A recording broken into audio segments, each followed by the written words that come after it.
Picture the most dangerous room in 18th century Europe. Not a council chamber, not a war tent, a fitting room. Fill it with mirrors in gilded frames, a low wooden stand like a small polite scaffold, and a queen standing on it in her underthings. Add a shopkeeper's daughter circling her with a mouthful of pins, a ledger downstairs recording debts that will one day be read aloud by revolutionaries, and bolts of Leon silk worth more than the woman sewing them will earn in her entire life. Add the smell of beeswax and pressed linen and warm bodies laced too tight, and under it, faint but always there, the vinegar and smoke smell of the street outside waiting. That's the workroom of a court dressmaker. The most watched room in the kingdom, and the most silent. A place where you could hold the Queen of France's waist between your two hands in the morning, and be turned out into the gutter, nameless and unpaid, by supper, for repeating one number you read in a seams. We're going back there tonight. Not to one day this time, and not to one person. We're going to work our way through a whole profession, workroom by workroom, across more than 100 years of it, from Paris under the last kings to London under the widowed queen, because the court dressmaker was something history keeps forgetting she was. She was an intelligence service, the best placed one in Europe. Nobody else got what she got. Not the spies with their ciphers, not the ambassadors with their dispatches, not the priests leaning close to the confessional grill. They got words, and words lie. The dressmaker got the body, undressed, measured, pinned, and paying its bills late. A waistline that needed letting out 2 inches before anything had been announced. An order for mourning black placed before the death was public. An account cancelled the same week. A name stopped being mentioned at court. The body tells the truth before the mouth does, and for 2 centuries the people best positioned to read it were women, and men holding tape measures, kneeling on workroom floors with pins between their lips. So, I make these history stories, and honestly, at this point I've given up trying to guess whether you actually sleep to them, or whether you're lying there in the dark on purpose, waiting to hear exactly how much of a royal marriage a seamstress could read in 2 let-out inches of waistband. Either way, subscribe if you feel like it. Get comfortable. Here we go. One thing first, though, because I owe you honesty before I owe you sleep. The houses in this story are real houses. Rose Bertin's shop on the Rue Saint-Honoré was real, and so were her prices, and so was her ledger of unpaid royal bills. Leroy was real, and Worth was real, and the London mourning warehouses were real, and every date, every scandal, every livre and franc and shilling I give you tonight is documented. And when something is only a story, a tale the trade told about itself, I will stop and tell you so. But the hands I'm going to lend you, the fingers you'll feel going numb around a needle at 2 in the morning, those belong to no one person. The workrooms employed dozens of girls and men whose names the ledgers never bothered to keep. The eyes you'll borrow tonight are theirs, stitched together, a composite of the fitters and seamstresses and first hands who were actually in those rooms and were never once asked to sign anything except a promise to keep quiet.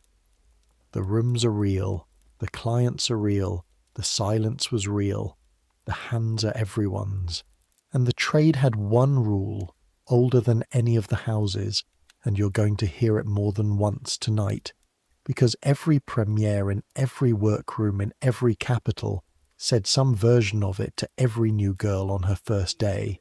You see everything, you say nothing. Hold on to that. Now let's go to work. We begin in Paris, and the year is 1779, and you are not asleep. You are nowhere near asleep. You are kneeling on a parquet floor with 11 pins held in your lips, points inward the way you were taught, and there is a duchess standing on the fitting stand above you, and she will not stop moving.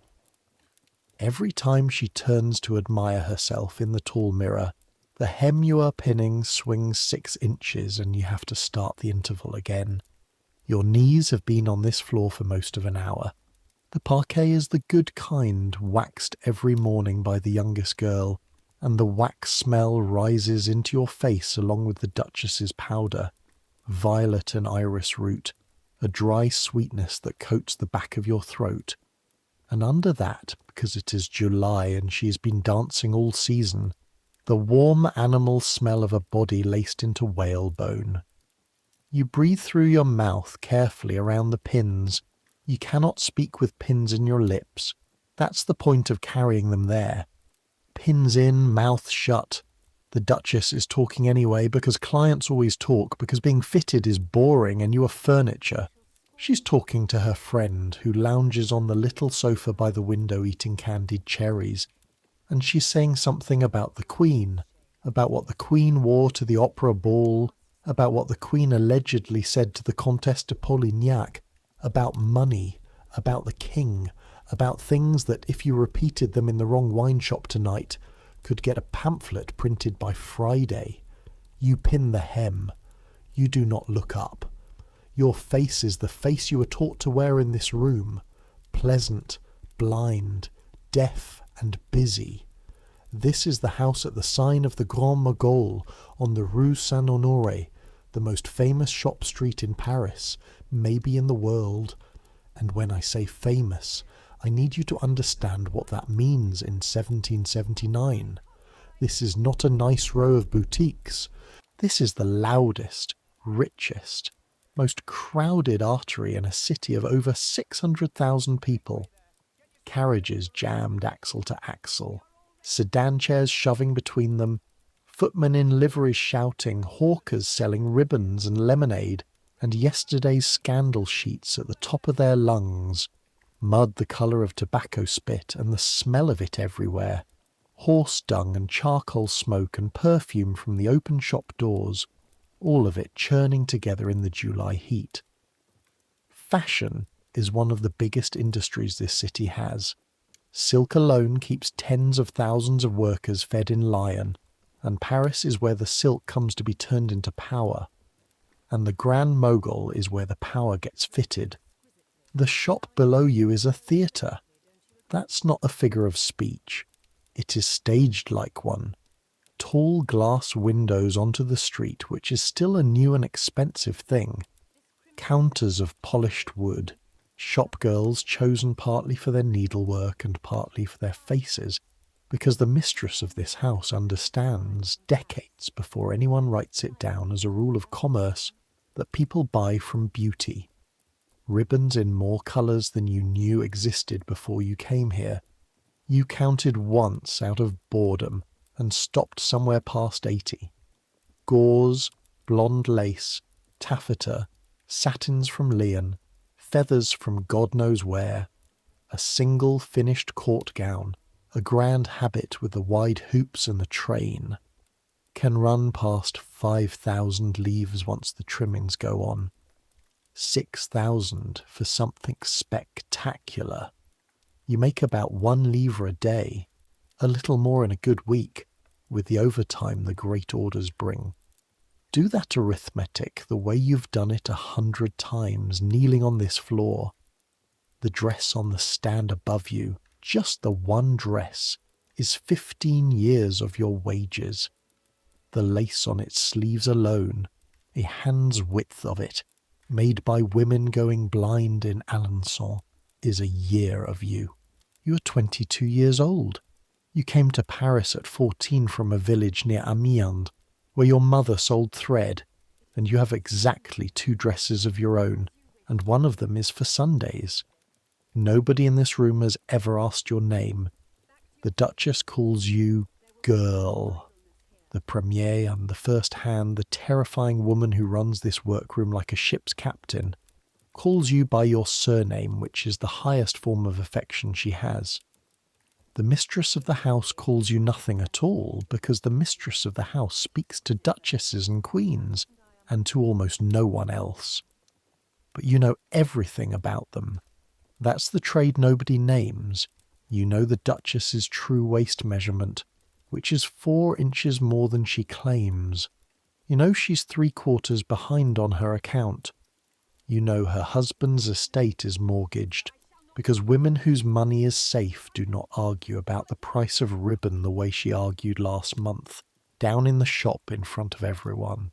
You know, because you let out the seams yourself, 1/2 inch at each side 6 weeks ago, and then again last week. Something about the Duchess that the Duchess may not have told the Duke. You see everything. You say nothing. You pin the hem, and you take the last pin from your lips, and you sit back on your heels, and the Duchess turns in the mirror and becomes for one moment entirely happy. And now, before the light goes, I want you to meet the woman whose name is over the door. Because the story of what Dressmakers knew begins properly with her. She's 32 years old this summer. She was born in Abbeville in Picardy to a family with nothing. Her mother was a nurse, and she came up through the ribbon trade, a shop girl like you, a nobody from the provinces like you. Her name is Marie Bertin. Paris calls her Rose Bertin. And the pamphlets, when they want to sneer at how far she has climbed, call her something else, a joke that stopped being a joke, the minister of fashion. Twice a week the mistress of your house does something no tradeswoman in the history of France has done before her. Twice a week she puts on her best silk, climbs into a hired carriage, and rides the 12 miles out to Versailles, and she does not go to the service entrance. She is received in the Queen's private inner rooms, the little cabinets behind the state apartments where ministers wait weeks for an audience and mostly never get one. And there, for an hour or two at a time, Rose Bertin of Abbeville and Marie Antoinette of Austria, Queen of France, put their heads together over sketches and swatches and invent what Europe will be wearing next season. That is documented, by the way. The twice-weekly sessions, the private access, all of it. It scandalised the court far more than anything the Queen actually wore. Under the etiquette of Versailles, a queen was dressed by duchesses. Rank determined who was permitted to hand her each garment. There is a famous story of the Queen standing naked and freezing, while her chemise was passed from lady to higher-ranking lady, as each new one entered the room. That world had rules about who touched the royal body, and every rule said, no one like Bertin, a milliner, a shopkeeper, in the private cabinets, alone with the Queen, laughing. The nobility of France could have forgiven Marie Antoinette a great deal, but what Bertin represented, that the Queen preferred talented commoners to boring duchesses, that they wrote down, and that they never forgave. And here is what it means for you, kneeling in the workroom on the Rue Saint-Honoré. Your house now runs on the Queen's body. Her measurements are in the books downstairs. Her orders arrive by courier. And what she wears on Tuesday, the Duchess's order on Wednesday, the financiers' wives' order on Friday, and the whole street is copying by the end of the month. Every morning at Versailles, and you know this because everyone in the trade knows it, the Queen is brought a book.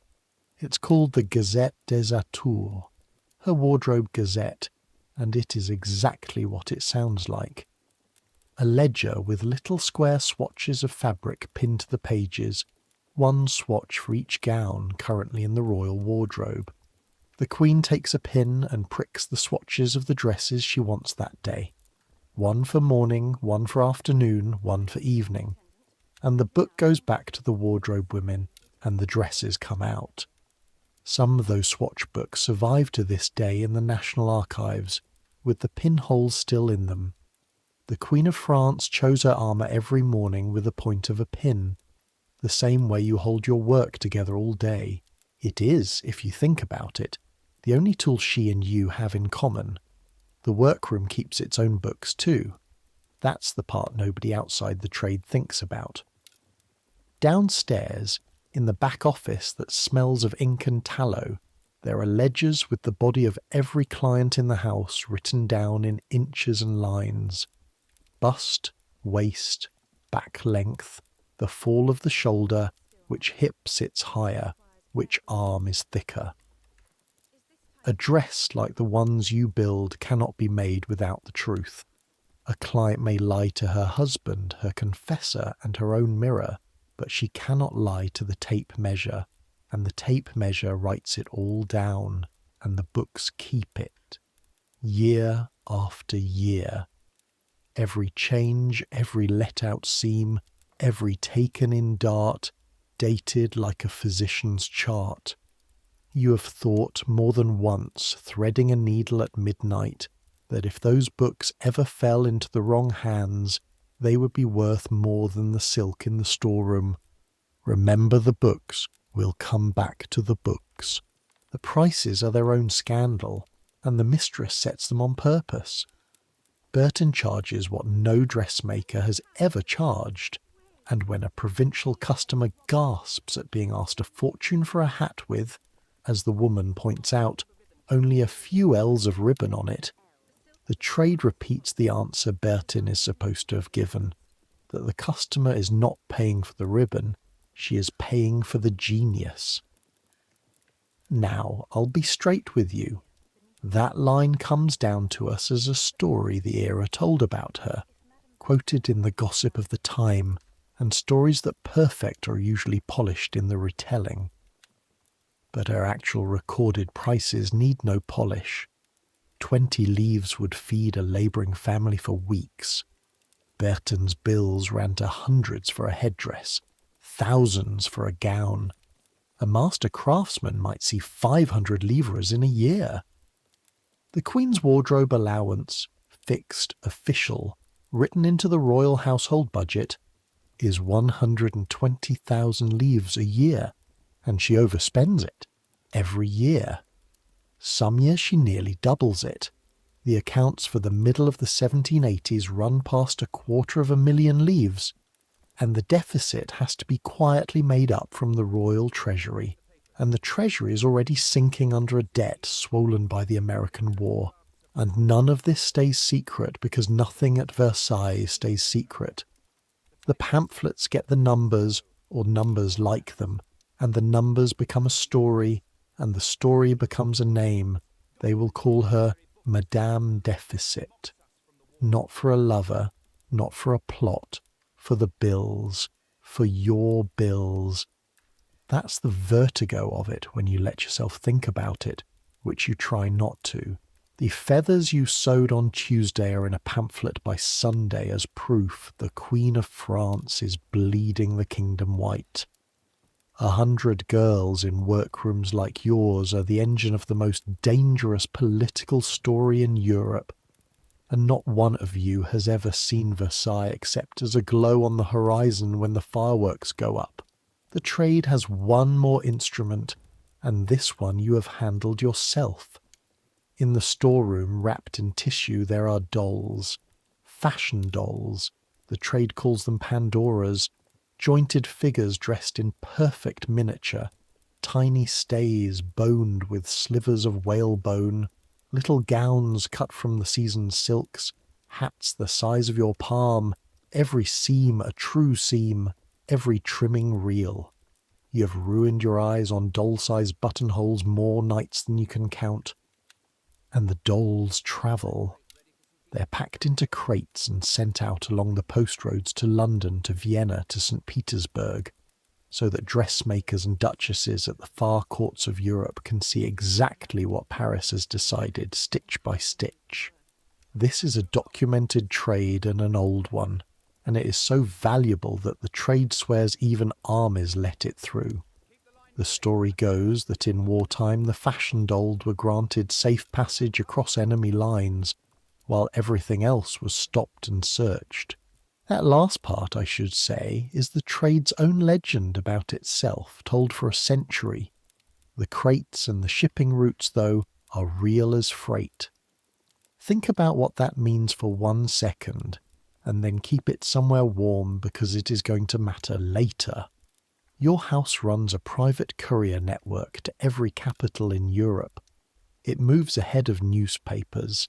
It goes where diplomats go, dressed better.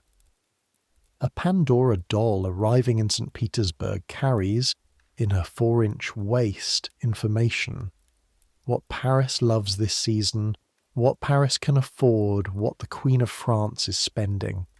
Nobody calls it intelligence. Everybody reads it. The work itself, though, the actual work, is pins and hunger and candle smoke. Let me give you one honest night of it, because the fashion plates never do. It is the last week before a court ball, and an order has come down for a poof. The poof is the headdress that has made your house famous and half insane. Hair and padding and wire built up over a frame, sometimes 2 and 3 feet of it, dressed with objects, flowers, feathers, figures, whole little scenes. The mistress and the Queen's hairdresser, Leonard, drive each other to new heights of it.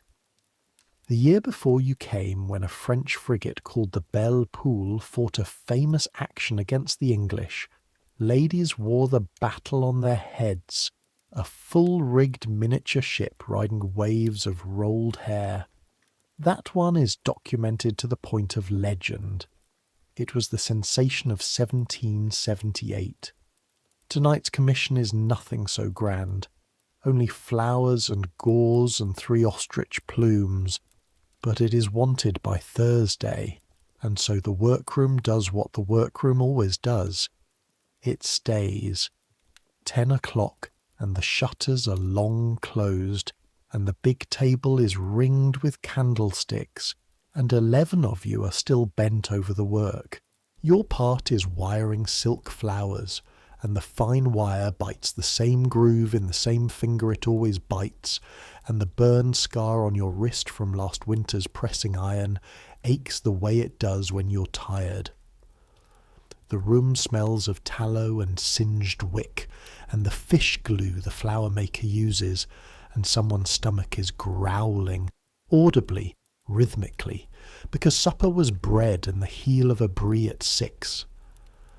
The Premier walks the table slow as a sentry, and where her shadow falls, back straighten.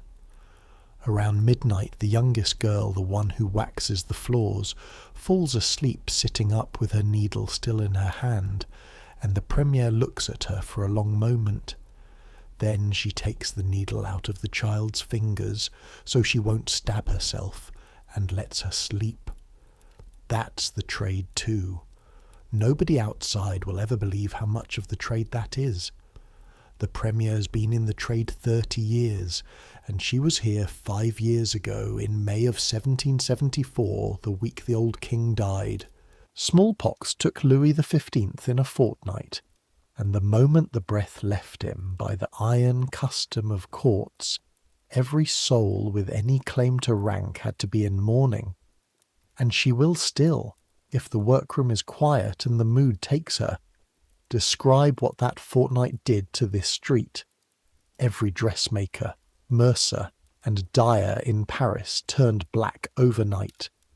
Coloured silk vanished from the windows.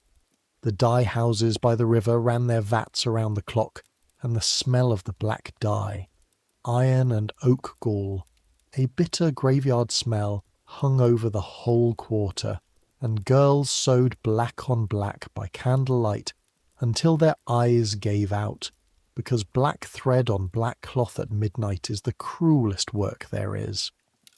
Court mourning, she says, holding your gaze, is the only order that cannot be late. A ball can be postponed. A funeral cannot. Pray for long rains, she says. It is the closest thing to a joke she owns. Remember the black vats too. They come back, I promise you, in another city, in another century, on a December night. Now the scandal. Because you were promised scandal, and here is the thing you have to understand about the Grand Mogul's greatest client. Her scandal was not a lover. History checked exhaustively. The scandal was the wardrobe itself, and your house was the crime scene. Every leave the Queen overspends is a leave the pamphleteers can count.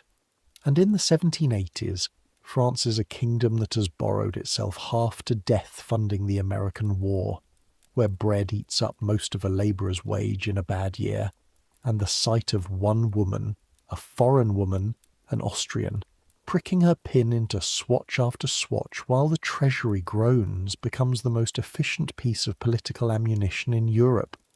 It does not matter that the king's brothers gamble away far more. It does not matter that the court had always spent monstrously. The wardrobe is visible, the wardrobe is countable. The wardrobe has receipts, and half of them are signed by your mistress. And then, in 1785, comes the affair that ruins everything. And here is the strange part. The Queen didn't do it. A necklace of 647 diamonds, 2,800 carats, priced at 1,600,000 livres, assembled by the crown jewellers for the old king's mistress, hawked for years afterward to anyone royal. A confidence woman named Jeanne de la Motte convinces a gullible cardinal that the Queen secretly wants it. The cardinal stands surety. The diamonds vanish to London, and when it all explodes, the cardinal is arrested in his vestments at Versailles itself, and the trial of 1786 puts the Queen's name in every mouth in Europe. The court acquits the cardinal, which Paris reads, precisely as you would fear, as convicting the Queen. She never ordered the necklace. Didn't matter. By 1786, people were ready to believe she would have. You watched that year from inside the trade, and what you saw, nobody else saw. You saw which clients kept their fittings and which suddenly found reasons to be in the country. You saw how the duchess's talk over the pin stand changed key, how the Queen went, in one season of workroom gossip, from being envied to being handled, the way one handles a name that might soon be dangerous to know. And you saw the books downstairs begin to tell their quiet truth, accounts slowing, orders thinning, great names asking delicately for time. The body tells the truth before the mouth does, and so does the ledger. A kingdom's confidence was failing, and your house could read it in receivables 3 years before anyone stormed anything. The mistress read it too. Rose Bertin was many things. Vain, imperious, a snob of genius. But no one ever called her slow. In the terrible year of 1787, her house was rocked by bankruptcy rumours, loud enough to make the newspapers, with her debts gossiped at fantastic sums. She denied it, fought on, and kept the shop. But the shine was off the street, and when the revolution came, when the Bastille fell in July of 1789, and the world your needles had built began to be dismantled item by item, the trade learned what it was worth to have dressed the most hated woman in France. Here is the ending, and every date in it is real. The Queen's household was broken up. The monarchy fell in August of 1792, and in October of 1793 the woman whose waist your mistress had measured for 19 years went to the scaffold in a plain white chemise, her hair cropped by the executioner, the simplest garment she had worn in her adult life, and the only famous one your trade had no hand in. Bertin had already gone abroad by then, following her debts and her surviving clients, to Frankfurt, to London, an émigré dressmaker among émigré duchesses, still taking orders, still, unbelievably, keeping the books, and she kept billing. For years afterward, from exile and then from Paris again, Rose Bertin's ledgers went on faithfully recording what the vanished world still owed her, accounts outstanding from women who were in prison, in exile, or in their graves. Those ledgers survive. Scholars have read them. The Queen of France died owing her dressmaker, and the dressmaker, being a dressmaker, wrote it down. She lived out her last years quietly and died at Epinay in September of 1813, and the trade told one more story about her, that on her deathbed, fussing over some detail, she said there was nothing new but what had been forgotten. Lovely line, probably polished, like all her lines. Her real monument was already standing, and it wasn't a line. It was the idea, which had not existed before her, that the person who dresses power is somebody. A name, a house, a force. The bill always arrives. That's the first thing the trade learned in Paris. Hold it with the dolls and the black vats and the measurement books, and come forward with me now, because the workroom does not stay empty long. Napoleon Bonaparte is about to discover what Marie Antoinette knew. You cannot run an empire in last year's clothes, and the man who dresses his court is going to find himself, one December morning, doing the most delicate job in the history of the needle trade, fitting 2 empresses at the same time for the same husband. The cold is what you notice first. This time, not a smell, a temperature. It is a February morning in 1804, in a workroom off the Rue de Richelieu in Paris, and the fire has only just been lit, and your breath still shows faintly over the work table, and you're holding your hands above a candle flame, not too close, to get the stiffness out of your fingers before you touch the white satin. Because the rule of this house is absolute. Cold hands, clean hands, or you do not touch the white. You are older now, in the way the borrowed eyes of this story are always the age the room requires.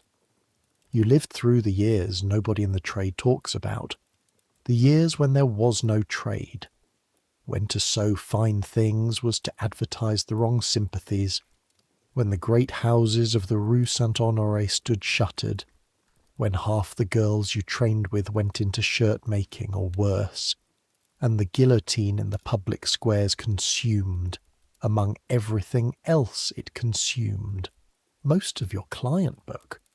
You survived by hemming shirts and turning old coats. And then, unbelievably, the wheel turned again, because it always turns, and France, having beheaded its court, discovered that it wanted a court. The man you work for now understood that before almost anyone. His name is Louis Hippolyte Leroy, and he is Paris-born, a nobody by blood, who started out dressing hair, wormed and charmed, and worked his way up through the wardrobe trades of the old regime, kept his head down through the terror, and emerged into the new century as the most fashionable dressmaker in France. He is vain in ways that would have made even Bertin blink. He will, in time, receive clients like a monarch granting audiences, and the trade jokes that the hardest fitting in Paris is fitting Leroy's opinion of himself through the door. But the hands are real, and the eye is real, and he has done the one thing that matters more than talent. He has attached himself to Joséphine. Joséphine Bonaparte, born Marie-Joseph Rose Tacher de la Pagerie en Martinique, widow of a guillotined general, survivor of a revolutionary prison, wife, for now, of the first consul. Remember what the trade knows that the portrait painters don't. Clothes are how this regime says what it is. The Bonapartes are upstarts, and everyone knows it. The old thrones of Europe recognise them the way a cat recognises a dog. So every silk, every train, every embroidered bee is an argument. We are not an accident. We are a court. Napoleon understands this coldly and personally. He revived the Lyons silk industry practically by decree, ordering the court into French silks to put looms back to work, and he wants magnificence the way a general wants artillery. It is state policy, and your needle is part of it. And no one wears the argument like Joséphine. She is past 40, and the young beauties of Paris copy her anyway, because she has what fashion actually runs on, which is not youth. It is certainty. This year, the argument becomes an empire. In May of 1804, the Senate proclaims Napoleon Emperor of the French, and the coronation is set for the 2nd of December at Notre Dame, and the order books of your house go quietly insane. And when I say insane, I need you to understand what a coronation means to a workroom. Not one gown. Hundreds. Every woman at the ceremony must be dressed to a standard no living seamstress has ever worked to, because no one has crowned an emperor here in 1,000 years. And the whole costume of the event is being invented from scratch. Designed on paper by the painter Isabey, approved by the emperor, and then thrown at the needle trades of Paris with weeks to execute. Velvet, satin, silver embroidery, gold fringe. The Empress's coronation ensemble comes through the hands of your house. Leroy will take the credit. Leroy always takes the credit, though the trade mutters forever about how much of the real work was done by others, notably the designs Isabey drew and the embroiderers who executed them.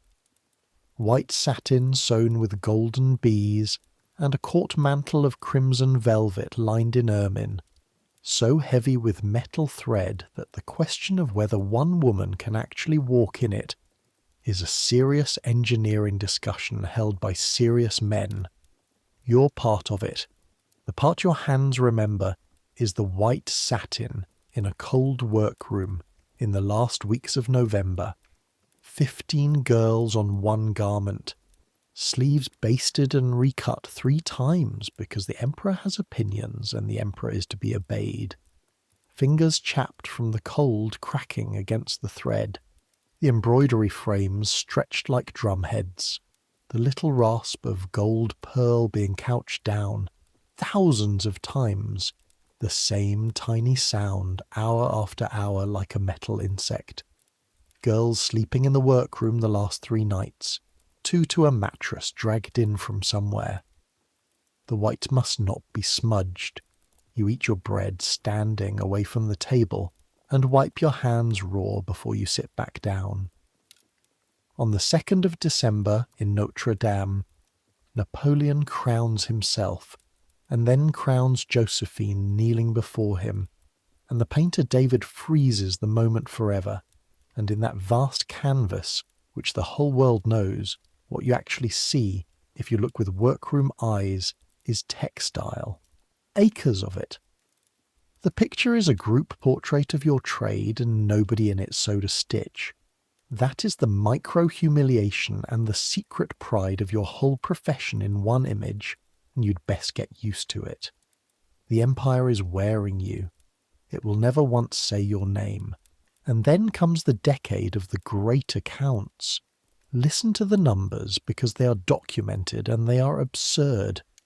Josephine's spending on clothes makes Marie Antoinette look frugal. The wardrobe inventories and account summaries that survive from these years credit her with dresses by the 100. One famous accounting drawn up near the end counts her gowns in the several hundreds at once, with shawls and chemises to match, more dresses in the cupboards than there are days in the year. Her annual clothing expenditure runs past 1,000,000 francs in some years, against an allowance nowhere near it. Cashmere shawls at 8,000 and 10,000 francs each, and she has dozens. The emperor rages about it. This is documented too, and it is almost domestic comedy.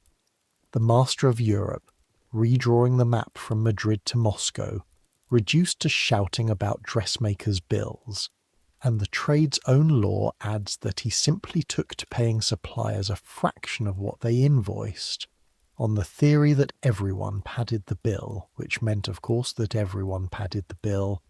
That detail I give you as the trade told it. The rages, the debts, and the scale are in the archives, and your house rides the flood.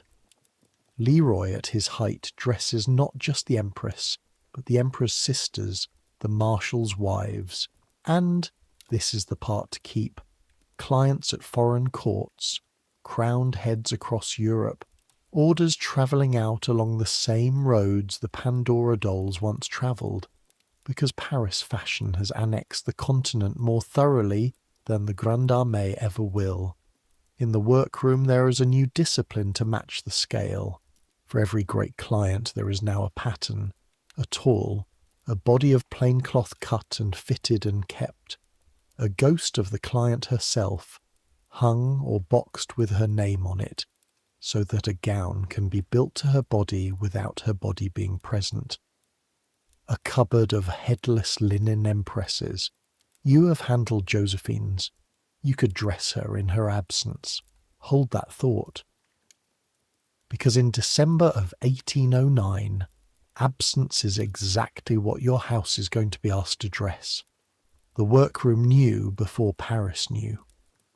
I want to be careful here, because this is the heart of the whole story. So let me say precisely what that means. It does not mean anyone told you. Nobody tells the workroom anything. It means the workroom reads its own instruments, and the instruments were all moving. For 2 years the whole trade had murmured about the succession. An empire with no heir is a dress with one seam holding. And through 1809 the murmur sharpened. Then came the signs your instruments could actually register. Fittings at the Tuileries grown tense and shortened. The Empress's famous certainty gone somewhere, so that she changed her mind about trimmings twice in a week, which she never did, and in the order book, subtle as a barometer falling, a shift in what was wanted. Fewer great state ensembles, more of everything suited to a private establishment, to receiving small parties, to a life, if you let yourself read it, away from a throne. The body tells the truth before the mouth does. So does an order book. On the 15th of December, 1809, in the throne room of the Tuileries, in front of the assembled imperial family, Napoleon and Joséphine each read aloud a renunciation. The marriage that had made her Empress of the French was dissolved for reasons of state in the politest public execution ever staged. He required an heir. She, at 46, could not give him one. Witnesses wrote down that she could not get through her portion of the text, and that it had to be finished for her while she wept. The next day she left the Tuileries for Malmaison, her house outside Paris in the rain. That is all documented down to the rain. Now here is the dressmaker's version of the same event, the version no memoir bothered with. Joséphine kept her rank. Napoleon decreed she remain an empress, was the title, with precedence, and with an enormous settlement, and she kept ordering. From Malmaison, in the weeks after the divorce, the orders came as they had always come, to the same houses, through the same channels, in the same handwriting of the same household clerks, which means your workroom held, in the same cupboard, the toil of the Empress who had just been unmade, and was about to receive, from Vienna, by diplomatic courier, the measurements of the Empress who had not yet arrived, because Napoleon, being Napoleon, had the replacement marriage arranged with the speed of a campaign. The bride, Marie Louise of Austria, 18 years old, great niece of Marie Antoinette. Let that one settle for a moment. The trade certainly did. Married by proxy in Vienna in March of 1810, delivered across Europe like a treaty with a pulse, wedded in person at the start of April. And the trousseau, the whole first wardrobe of the new Empress of the French, was commissioned in Paris and made before she arrived. Made to measurements sent ahead from Vienna. Made in part in your house, on a linen body stitched up from numbers, for a woman not one hand in the workroom had ever seen. So there it is, the strangest season your trade will ever know, stranger than the coronation. On one side of the workroom, gowns for Malmaison, for the divorced empress, who is real to you, whose actual shoulders you have draped for a decade, whose left hip sits a little higher, who likes her sleeves looser than fashion strictly wants. On the other side, gowns for the Tuileries, for a paper empress, a set of Viennese numbers, a toile with no memories in it, 2 headless linen bodies in one cupboard, and the house serving both without blinking, because the house's loyalty, say it plainly, it is the whole engine of this profession. The house's loyalty is to the account, not the marriage. Leroy dressed Joséphine. Leroy now dressed Marie Louise. The trade did not consider this treachery. The trade considered it Tuesday. And you? You were on hems for both. There is a particular feeling, and no historian will ever put it in a book. Sewing the wedding wardrobe of the woman who replaced the woman whose wedding wardrobe your house also sewed, while the first woman's new orders sit folded in tissue on the next table, and everyone in the room knows, and no one in the room says one word. The needle goes in, the needle comes out, pins in, mouth shut. It was the most eloquent silence in Paris, and it lasted 4 years, because the orders from Malmaison never stopped. Understand that.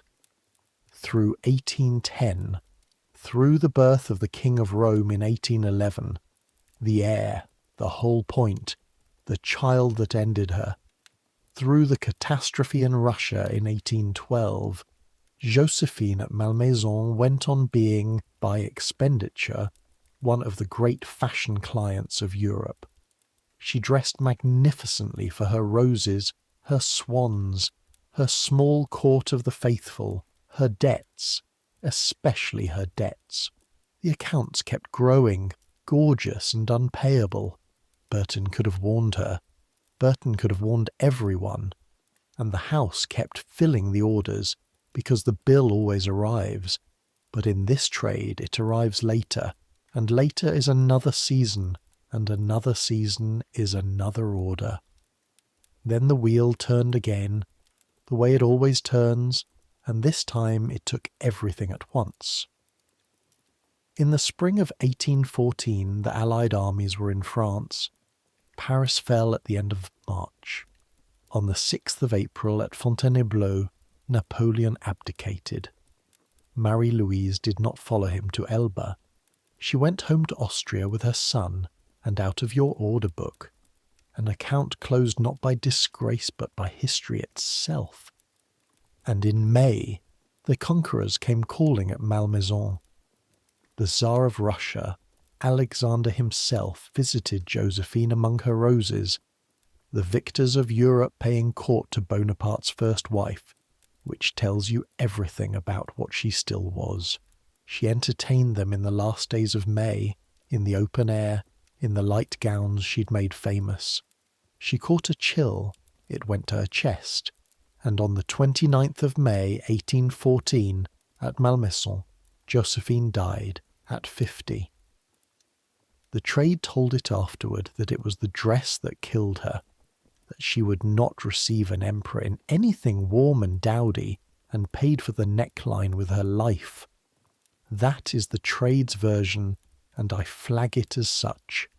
The chill and the date are fact. The vanity is the legend the needle trade stitched onto it, maybe because it made her one of theirs to the end. She died owing. The estate she left was magnificent and encumbered. The settling of her affairs revealed debts running to millions of francs, and among the creditors, patient as winter, stood the dressmakers. Leroy's house had its claims like the rest. the second empire-shaking client in 20 years to exit the world with the wardrobe account open. In the back office, they did what the back office always does. They wrote it down. Leroy himself, you will not be surprised to learn, landed on his feet. The Bourbons came back, and the man who had dressed Bonaparte's court dressed the new one too, because regimes are seasonal and the needle is permanent. He died rich in 1829 in his bed. But mark what the trade had now proved twice, once under a queen and once under an empress. The great house survives the great client. The client is mortal. The ledger is not. Forward again now, and further this time. 44 years. Past another revolution in 1830 and another in 1848.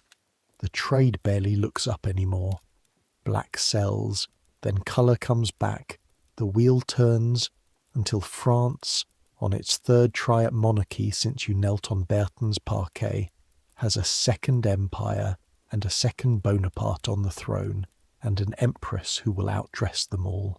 And the man kneeling where you knelt, tape measure around his neck, about to become the most powerful dressmaker who has ever lived or ever will, is an Englishman. This time it's the light that finds you first. Gaslight, a low, steady hiss above the mirrors, a warmth on the top of your head, a faint smell of burnt air under the perfume. It is an evening in the winter season of 1863, in a fitting salon at No. 7, Rue de la Paix, Paris, and the gas is lit at 4 in the afternoon on purpose, because the client on the stand in front of you is being fitted for a ball gown, and the man you work for has decreed that a ball gown must be judged in the light it will live in. Daylight is for morning dresses. Gaslight is for battle. You are a fitter now, a first hand with your own girls under you, and you're on your knees again, because some things in this trade never change. Easing a pleat of white tulle over a cage of steel hoops 6 feet across at the hem, the crinoline. Under the skirt it is a bird cage of sprung steel and tape. Light as a whisper, and wide as a doorway is not. The seamstresses upstairs call the biggest ones the cathedrals. The client sways slightly, deliberately, watching herself, and 6 feet of skirt sways a half-second behind her like a bell deciding whether to ring. Tulle catches on everything, on chapped skin, on the little rough spot on your forefinger where the needle lands, so you keep that finger curled away always, an old habit like a smuggler's. And behind you, holding court in the middle of the salon, is the man himself. He is 37 years old, thick-set, going soft at the chin, dressed, nobody ever quite gets over this, in a velvet beret and a loose coat like Rembrandt in a self-portrait, and he is looking at the client in the mirror with an expression no tradesman has ever been permitted to wear in front of a countess. The expression of a man deciding whether she's worthy of the dress. His name is Charles Frederick Worth. He was born in October 1825 in Bourne, Lincolnshire, son of a solicitor who drank the family into ruin. He was behind a draper's counter in London as a boy, years at Swan and Edgar by Piccadilly Circus, folding silks for other people's triumphs and spending his free hours in the National Gallery staring at how painters dressed queens. In 1845, 20 years old, he crossed to Paris. The story he always told had him arriving with £5 in his pocket and no French at all, and I give you that detail as his story, because self-made men tailor their beginnings like everything else. What is certain, he got a place at Gagelin, the great silk mercers, rose to be their star salesman, married Marie Vernet, one of the house's young women who modelled shawls for customers, remember her, and began, against every custom of the trade, to design dresses himself. A man, cutting women's clothes. The idea struck respectable Paris as somewhere between comic and indecent. Dressmaking was women's work. Bertin and her heirs had built that fortress. Worth walked in through a door nobody had thought to lock, the fabric counter, and in 1858, backed by a quiet Swedish partner named Otto Bober, he opened his own house at 7 Rue de la Paix. Worth and Bober, 50 employees at the start, and the Rue de la Paix not yet the centre of anything. What happened next is the most famous cold call in fashion history, and it is documented in the memoirs of the woman it happened to. Marie Worth, the wife, the model, the house's secret weapon, took the sketches and went visiting. Her target, Princess Pauline von Metternich, wife of the Austrian ambassador, young, ugly by her own cheerful admission, and the most amusing woman in Paris. The princess agreed to look, liked what she saw, and ordered 2 dresses, and by her own account paid 300 francs apiece, a bargain struck on the doorstep of history. She wore the evening gown, white tulle sewn with silver, to a ball at the Tuileries in 1860. And across that crowded ballroom the Empress of the French looked at it, and asked the question your whole trade lives and dies on. Who made that? An Englishman, said the princess. Worth. By the next morning the house had its summons to the palace, and the princess liked to sigh ever after that once the empress found him, dresses were never 300 francs again. Eugénie, Empress of the French since her marriage to Napoleon III in 1853, Spanish-born, copper-haired, superstitious, brave, and carrying the heaviest wardrobe duty any consort has ever carried. Because the Second Empire runs on spectacle the way the First ran on cannon, the Emperor rebuilds Paris itself. Haussmann's boulevards are being cut through the old city right now, straight as sabre strokes gaslit end to end, and the court entertains on a scale Versailles would recognise. Thousands of guests at the Tuileries balls, the great autumn house parties at Compiègne where a guest needs 20 changes of dress for a week, and the ladies dare not be seen twice in the same one. That last rule everyone at the time repeats: treat the number as the court did, as law by custom. The Empress wears lion silk for the same reason Joséphine wore it. Decree of state, looms must turn, and the Emperor's government watches the silk town's order books like a general watching a supply line. Your needle is, for the 3rd time in this story, an instrument of national policy. Nobody has asked the needle's opinion, nobody ever does, and Worth becomes, quickly, totally, the man, dressmaker by special appointment to the Empress, and through her to everything that glitters, the princesses, the ambassadresses, the bankers' wives, the visiting queens. And here is what he does with the power, and this is the revolution, bigger than any single dress. He reverses the flow. For all of history, the dressmaker has gone to the client. Bertin rode to Versailles. Leroy waited on Joséphine. Worth receives. The client comes to the Rue de la Paix. Duchesses wait their turn in his salons like patients at a great surgeon's, and he looks at them in the gaslight, among the mirrors, and he decides what they will wear. Not asks, decides.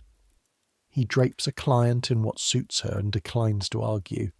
If she wants what does not suit her, she can go elsewhere and be ridiculous on her own account. They queue for the privilege. Empresses negotiate. Queens send measurements. The toil cupboard of this house holds linen ghosts from half the courts of Europe now. The old trick of your trade grown to the scale of a foreign ministry. And on the floor of the salon, gowns are shown to clients on living young women.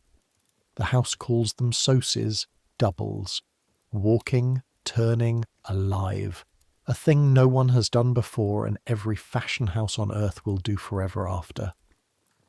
His wife modelled the first ones. The whole modern machinery of fashion, the designer's name, the house's brand, the model, the season, the label sewn in the waistband like a signature on a painting. It is being assembled around you, piece by piece, in these gas-lit rooms, by a draper's boy from Lincolnshire in a velvet beret. The money is dizzying even by the standards of your dizzy trade. A Worth evening gown starts around 1,700 francs, and climbs from there into the thousands. And a seamstress upstairs earns perhaps 2 francs a day. Do the old arithmetic. 2 years of her life per dress at the entry price. The house sews over 1,000 gowns for special orders in a great season. On the eve of a court ball, the workrooms upstairs hold hundreds of girls, and the last nights before the Tuileries ball look exactly like the last nights before the coronation looked, exactly like the nights before Thursday's poof looked. Candle strain traded for gas strain, bread eaten standing, the youngest asleep sitting up, the premier walking the tables. A century of progress, and the trade's midnight is the same midnight. But you are a fitter, and fitters see what the workrooms don't. You see the Empress.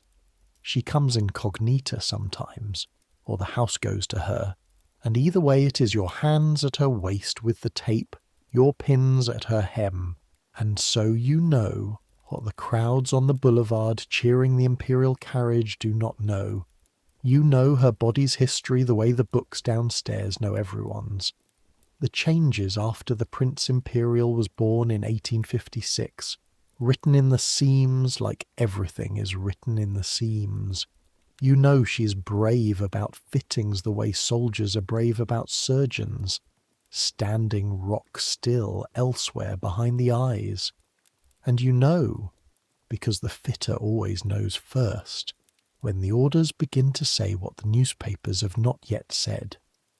It is a thing you have felt twice now in this story, and here, in the gorgeous gaslight, with the tulle-like sea foam around your wrists, you feel it beginning again, faint as a dropped stitch, in the spring of 1870.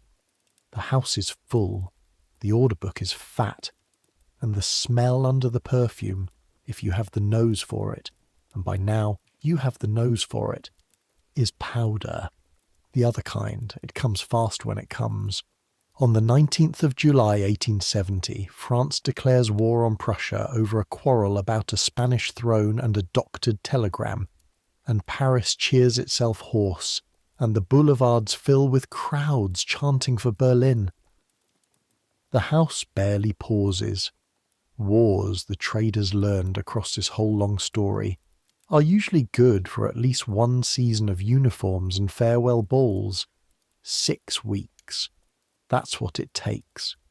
The armies of the Second Empire, gorgeous on parade, are outmarched and outgunned at the frontier. Through August, the names of lost battles arrive one after another like returned invitations, and on the 2nd of September, at Sedan, near the Belgian border, the Emperor himself, sick, grey, riding under fire for hours looking for a death that wouldn't come, surrenders with over 80,000 men.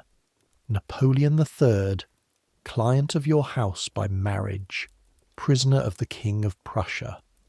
The news reaches Paris on the 3rd. On the 4th of September, a hot, bright Sunday, the crowds are in the streets again, but the chant has changed. You hear it from the workroom, that is the thing.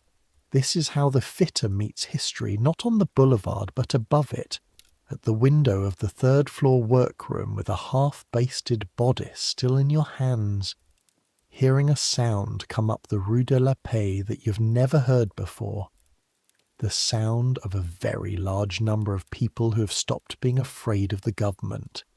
Déchéance. Down with the empire. The Republic is proclaimed at the Hôtel de Ville that afternoon while the crowd floods the Tuileries gardens, and the gates of the palace where the Metternich gown conquered 10 years ago stand open to anyone.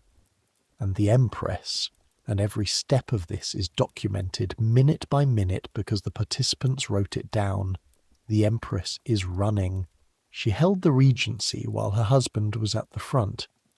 Now the mob is at the palace railings, and her household evaporates around her, and she leaves the Tuileries through the connecting galleries of the Louvre with a single loyal companion, her reader Madame Le Breton.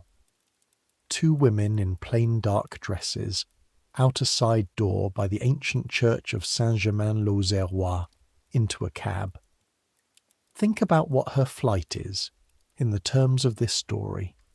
A woman whose wardrobe was an instrument of state, whose gowns cost thousands and filled railway cars, escaping with nothing in the plainest thing she owns, because for the first time in her life it is fatal to be recognised, and recognition is what her clothes were for. Her whole wardrobe is suddenly worth more to her inside out. The cab wanders. Doors that should open don't, and the address where refuge is finally found belongs. You could not invent it. To her American dentist, Dr. Thomas Evans, who hides her overnight, drives her out of Paris in his own carriage the next morning as a patient, and relays her across Normandy to Deauville, where an English yachtsman runs her across a filthy channel to England. She will settle at Camden Place, Chislehurst in Kent. The empire of spectacle ends in a dentist's spare bedroom. And now watch what happens to the house, because this is the part of the week that only the trade ever saw.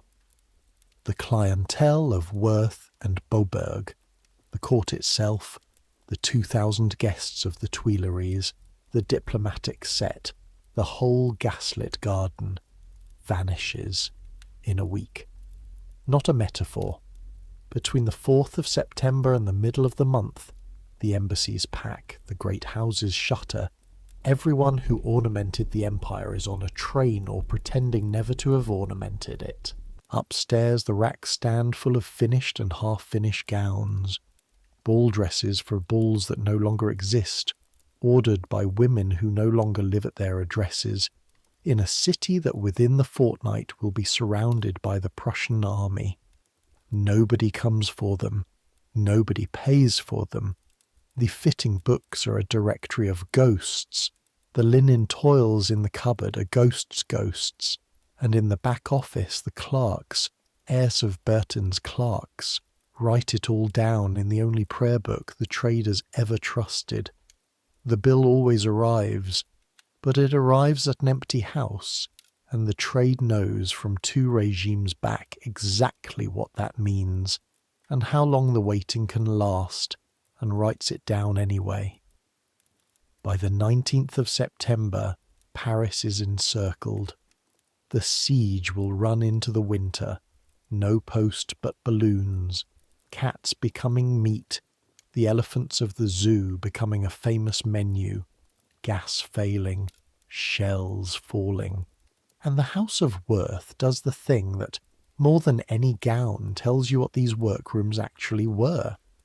It converts itself into a hospital, an ambulance, the French call it. The salons of the Rue de la Paix filled with cots for the wounded, the same rooms where duchesses waited their turn now smelling of carbolic and lint.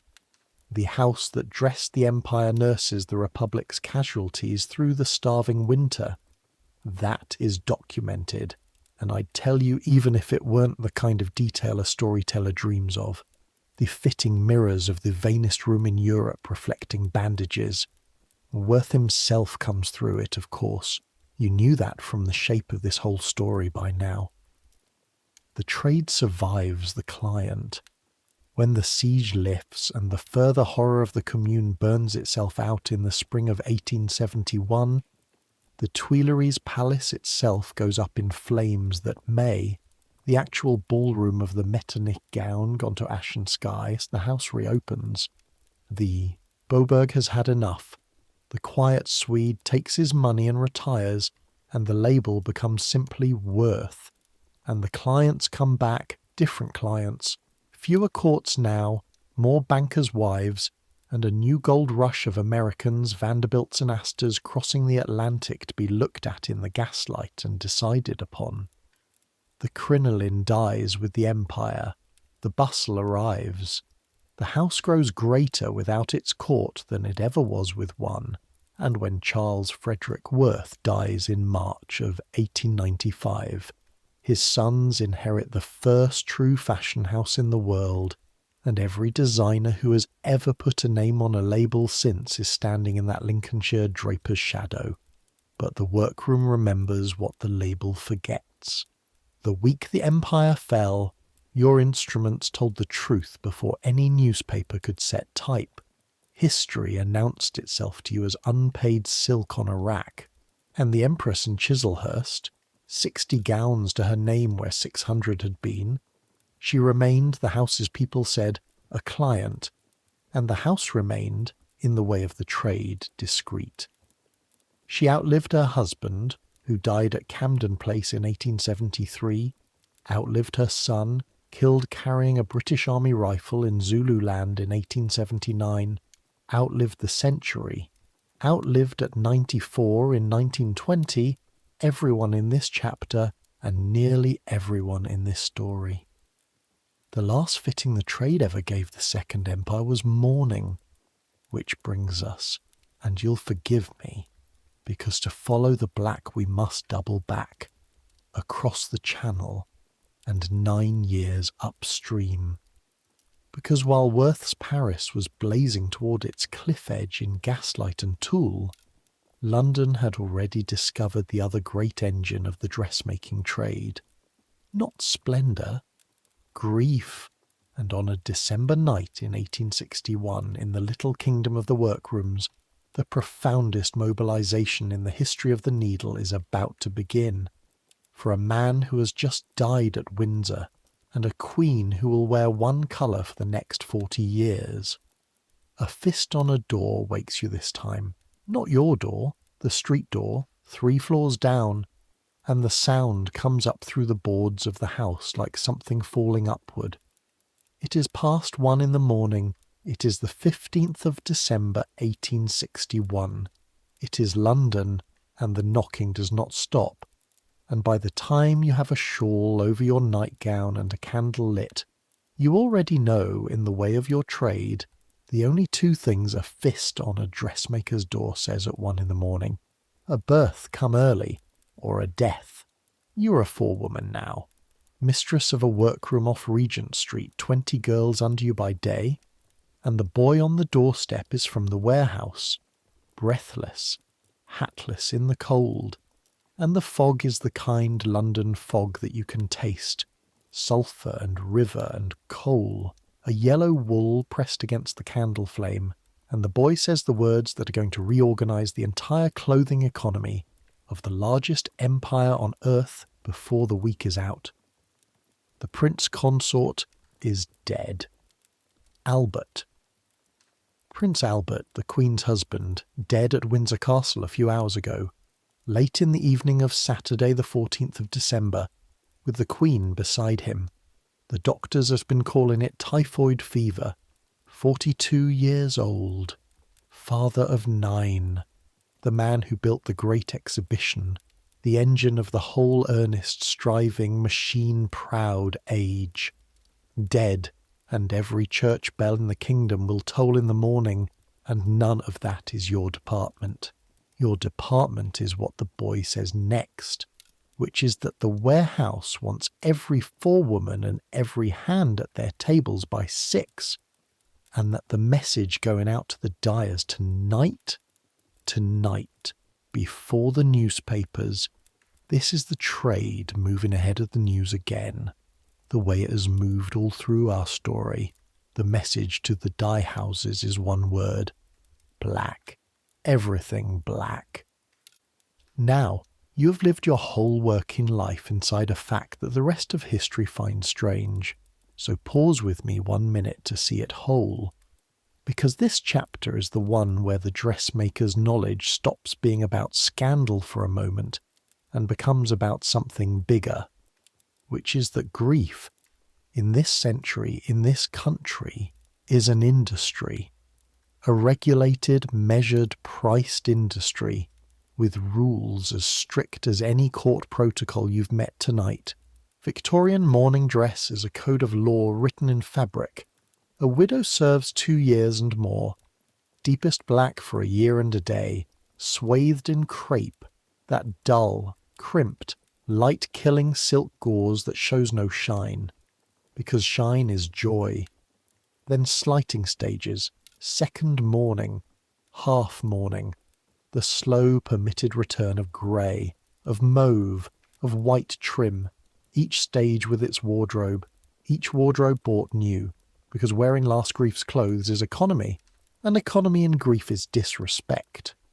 Mothers, daughters, cousins, servants, each relation has its tariff in months and its uniform in cloth.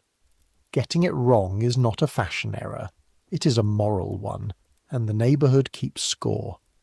And where there is a code, there is commerce. In 1841, 20 years before tonight, a draper named William Chickle Jay opened premises on Regent Street called the London General Mourning Warehouse. Jay's, everyone calls it. An entire department store with one product. Loss. Everything a bereaved family needs, from bombazine to black-edged notepaper, under one roof, so that a widow need not parade her grief from shop to shop. Competitors follow. One great house nearby keeps, the trade says, a black brougham with a fitter and boxes of samples ready to roll the moment a household sends word, so that mourning can be fitted in the widow's own drawing room before the blinds have been down a day. That detail is the trade's own telling, and I flag it so, but the mourning warehouses themselves, their scale and their speed, are as documented as the railways. And behind them all, upstream, stands the quiet fortune of the age, the Courtauld Mills in Essex, whose black crape, there's the crimp, there's the secret finishing, clothes the grief of the empire, and whose account books grew, decade on decade, into one of the great industrial fortunes of England. Somebody you have thought many times should tell the moralists, the most profitable colour of the century is the one nobody wants to wear. You have sold mourning for years. You know its arithmetic cold. A widow of the middle sort will lay out 10, 15, 20 pounds on her first mourning, months of a clerk's salary, and a great house will spend hundreds, dressing the servants too, down to black crape on the coachman's hat. You know the workroom rhythm of ordinary death, the quiet, urgent orders, the fittings in curtained rooms, the way a new widow stands on the fitting stand. You could write the treatise on this, either perfectly still, gone somewhere behind the eyes like the Empress at her fittings, or talking about anything, hems whether anything, because the tape measure at her waist is the first thing that has touched her since the coffin closed. The fitter learns grief the way a sexton learns soil. That too is what the court dressmaker knew, and no pamphlet ever printed it. But tonight is not ordinary death. Tonight the whole kingdom is the widow, by the iron custom you met in Paris in 1774. The Premier's story, the black vats, pray for long rains. I told you it would come back, and here it is, 4 rains and 1 channel later. The death of the consort puts the entire court into mourning at a stroke, by order from the Lord Chamberlain's office, and the nation follows the court not because it is ordered to, but because it wants to, which is more powerful than any order. And so, in the small hours of the 15th of December, the machine you have served your whole life turns over into a gear it has never used at full load in your lifetime, and you dress and drink your tea standing and go out into the yellow fog to run it. By 6, the gas is lit in the long workroom, and the tables are clearing of colour. That is the first act, and there is a terrible poetry in it that you register even at 6 in the morning with cold fingers. 60 yards of sky blue silk, a wedding order, folded away into tissue like something being buried, and the counters whitening, blackening, with bolt after bolt as the porters bring them up. By 9, the shop below is full, and it does not empty for 3 weeks. By noon, you have sent to the wholesalers twice, and the second message comes back apologetic. Black goods are running short across the city. Every warehouse, every draper from Kensington to Whitechapel is fighting for the same bolts. Within days, the trade papers will say it plainly. The stocks of black in London were simply not equal to the demand, and the mills and dye houses up country are working to orders such as no one living has seen. In Essex, the crape looms run all hours. In the dye towns, the vats that the Premier of the Grand Mogul smelled in 1774, iron and oak gall, that bitter graveyard smell older than any of us. The vats swallow whole warehouses of coloured stock. Because when the country runs out of black cloth, you make black cloth out of the cloth you have. Silk merchants send their bright seasons back to be drowned. 100,000 yards of spring go into the vats, and winter comes out, and your girls sew. That is the part history keeps no minutes of, so I am keeping them now. 20 girls, then 30 as the warehouse hires anyone who can hold a needle. At trestle tables under gas jets that hiss like weather, sewing black on black through the shortest days of the year. And you know from the old story what that costs. But the old story was candlelight, and this is gaslight, and gaslight is a mercy but not enough of one. Eyes burn by 4 o'clock. The crape sheds its dressing in a fine black dust that gets into everything. Cuffs, tea, the creases of your knuckles. Girls cough black by evening and laugh about it because they are 17 and paid overtime. Christmas Day is sewing. Boxing Day is sewing. The Queen's grief is the trade's harvest, and everyone in the room knows both halves of that sentence are true at once, and nobody says either half aloud. Pins in, mouth shut. It crossed the channel with the trade, that rule. It needs no translation. The prince is buried on the 23rd of December at Windsor, while the shops of London stand shuttered and the blinds of ordinary houses are drawn down street after street, mile after mile, a whole city with its eyes closed. The Queen is not at the funeral. She is prostrate at Osborne, and the kingdom, which has watched her be sensible and dutiful for 24 years, waits for her to emerge from first mourning the way the code says everyone eventually must. She never does. That is the fact about Queen Victoria that everyone half knows, so let me give it to you in trade terms, the terms of this story. The code allots a widow 2 years and a half of graduated black. Victoria serves 40, from December 1861 to her death in January 1901. She wears her widow's black and the white widow's cap, through jubilees, through the marriages of her children, through the christenings of grandchildren who grow up, marry and christen children of their own. The code of mourning turned from a season into a reign. The trade adjusts because the trade always adjusts. The court her ladies attend is a black and half mourning court for decades. Her daughters and household order to match her, and the royal wardrobe accounts settle into a steady, decades-long river of black silk, black wool, crape, jet. Whole firms live on it. The Queen becomes, without ever once being asked, the greatest single advertisement the mourning industry will ever have. The most famous widow on earth, stamped on coins and photographs in the uniform of grief, and the industry, discreetly, prospers accordingly. You have heard moralists thunder that the mourning trade battens on sorrow. You have also filled the orders, both true. The trade holds both truths the way it holds pins, carefully, in the mouth, saying nothing. And now I can pay a debt to you. Because in the very beginning of this story, back before Paris, I promised you a particular kind of secret. An order for mourning black placed before the death was public. Here is how that actually worked. Because it was not magic, and it was not spies. It was the same instrument reading it has always been. A great household with a dying member does not want the world to know, but it also cannot be caught ungrieved, unblacked, improper on the morning after. So in the last days quietly the orders come. The lady's maid calls about refreshing Madam's black.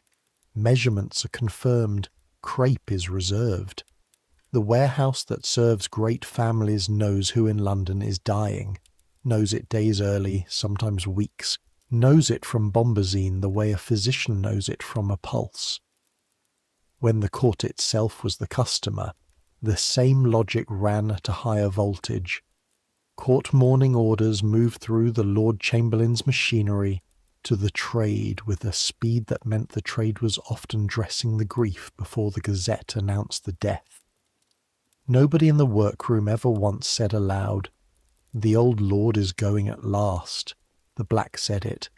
You cut it and kept quiet and read the newspapers 3 days later like everyone else, knowing what page to turn to. The body tells the truth before the mouth does, and at the end, when the body has nothing left to say, the wardrobe says the last of it. That is what the mourning trade knew, and it is a heavier knowing than any bedroom gossip in this story. The dressmakers of London held collectively a running map of death in the great houses of England years before death certificates, and they never sold it, never printed it, never traded it. Not out of saintliness, but because the whole edifice, Jay's and the warehouses and the fitting rooms with the curtains drawn, stood on one commercial foundation, the same one Bertin's Versailles privileges stood on, the same one Worth's ghost-filled cupboard stood on. Silence was part of the service. It was, if you price it honestly, the most expensive thing the house sold, and it was included free with every order, and everyone understood that if it ever failed, no order would come again. The 60s wear on, and the black tide finds its level, high but level, and the trade learns the new shape of things. And here is the strange, tender, entirely human twist that closes this chapter, and it is as documented as the tears. Out of the very blackness of the court, the trade's next sun rises. Because in March of 1863, 15 months after the prince's death, the Queen's eldest son marries, and London, starved of joy and colour and occasion for 2 winters, goes gently mad.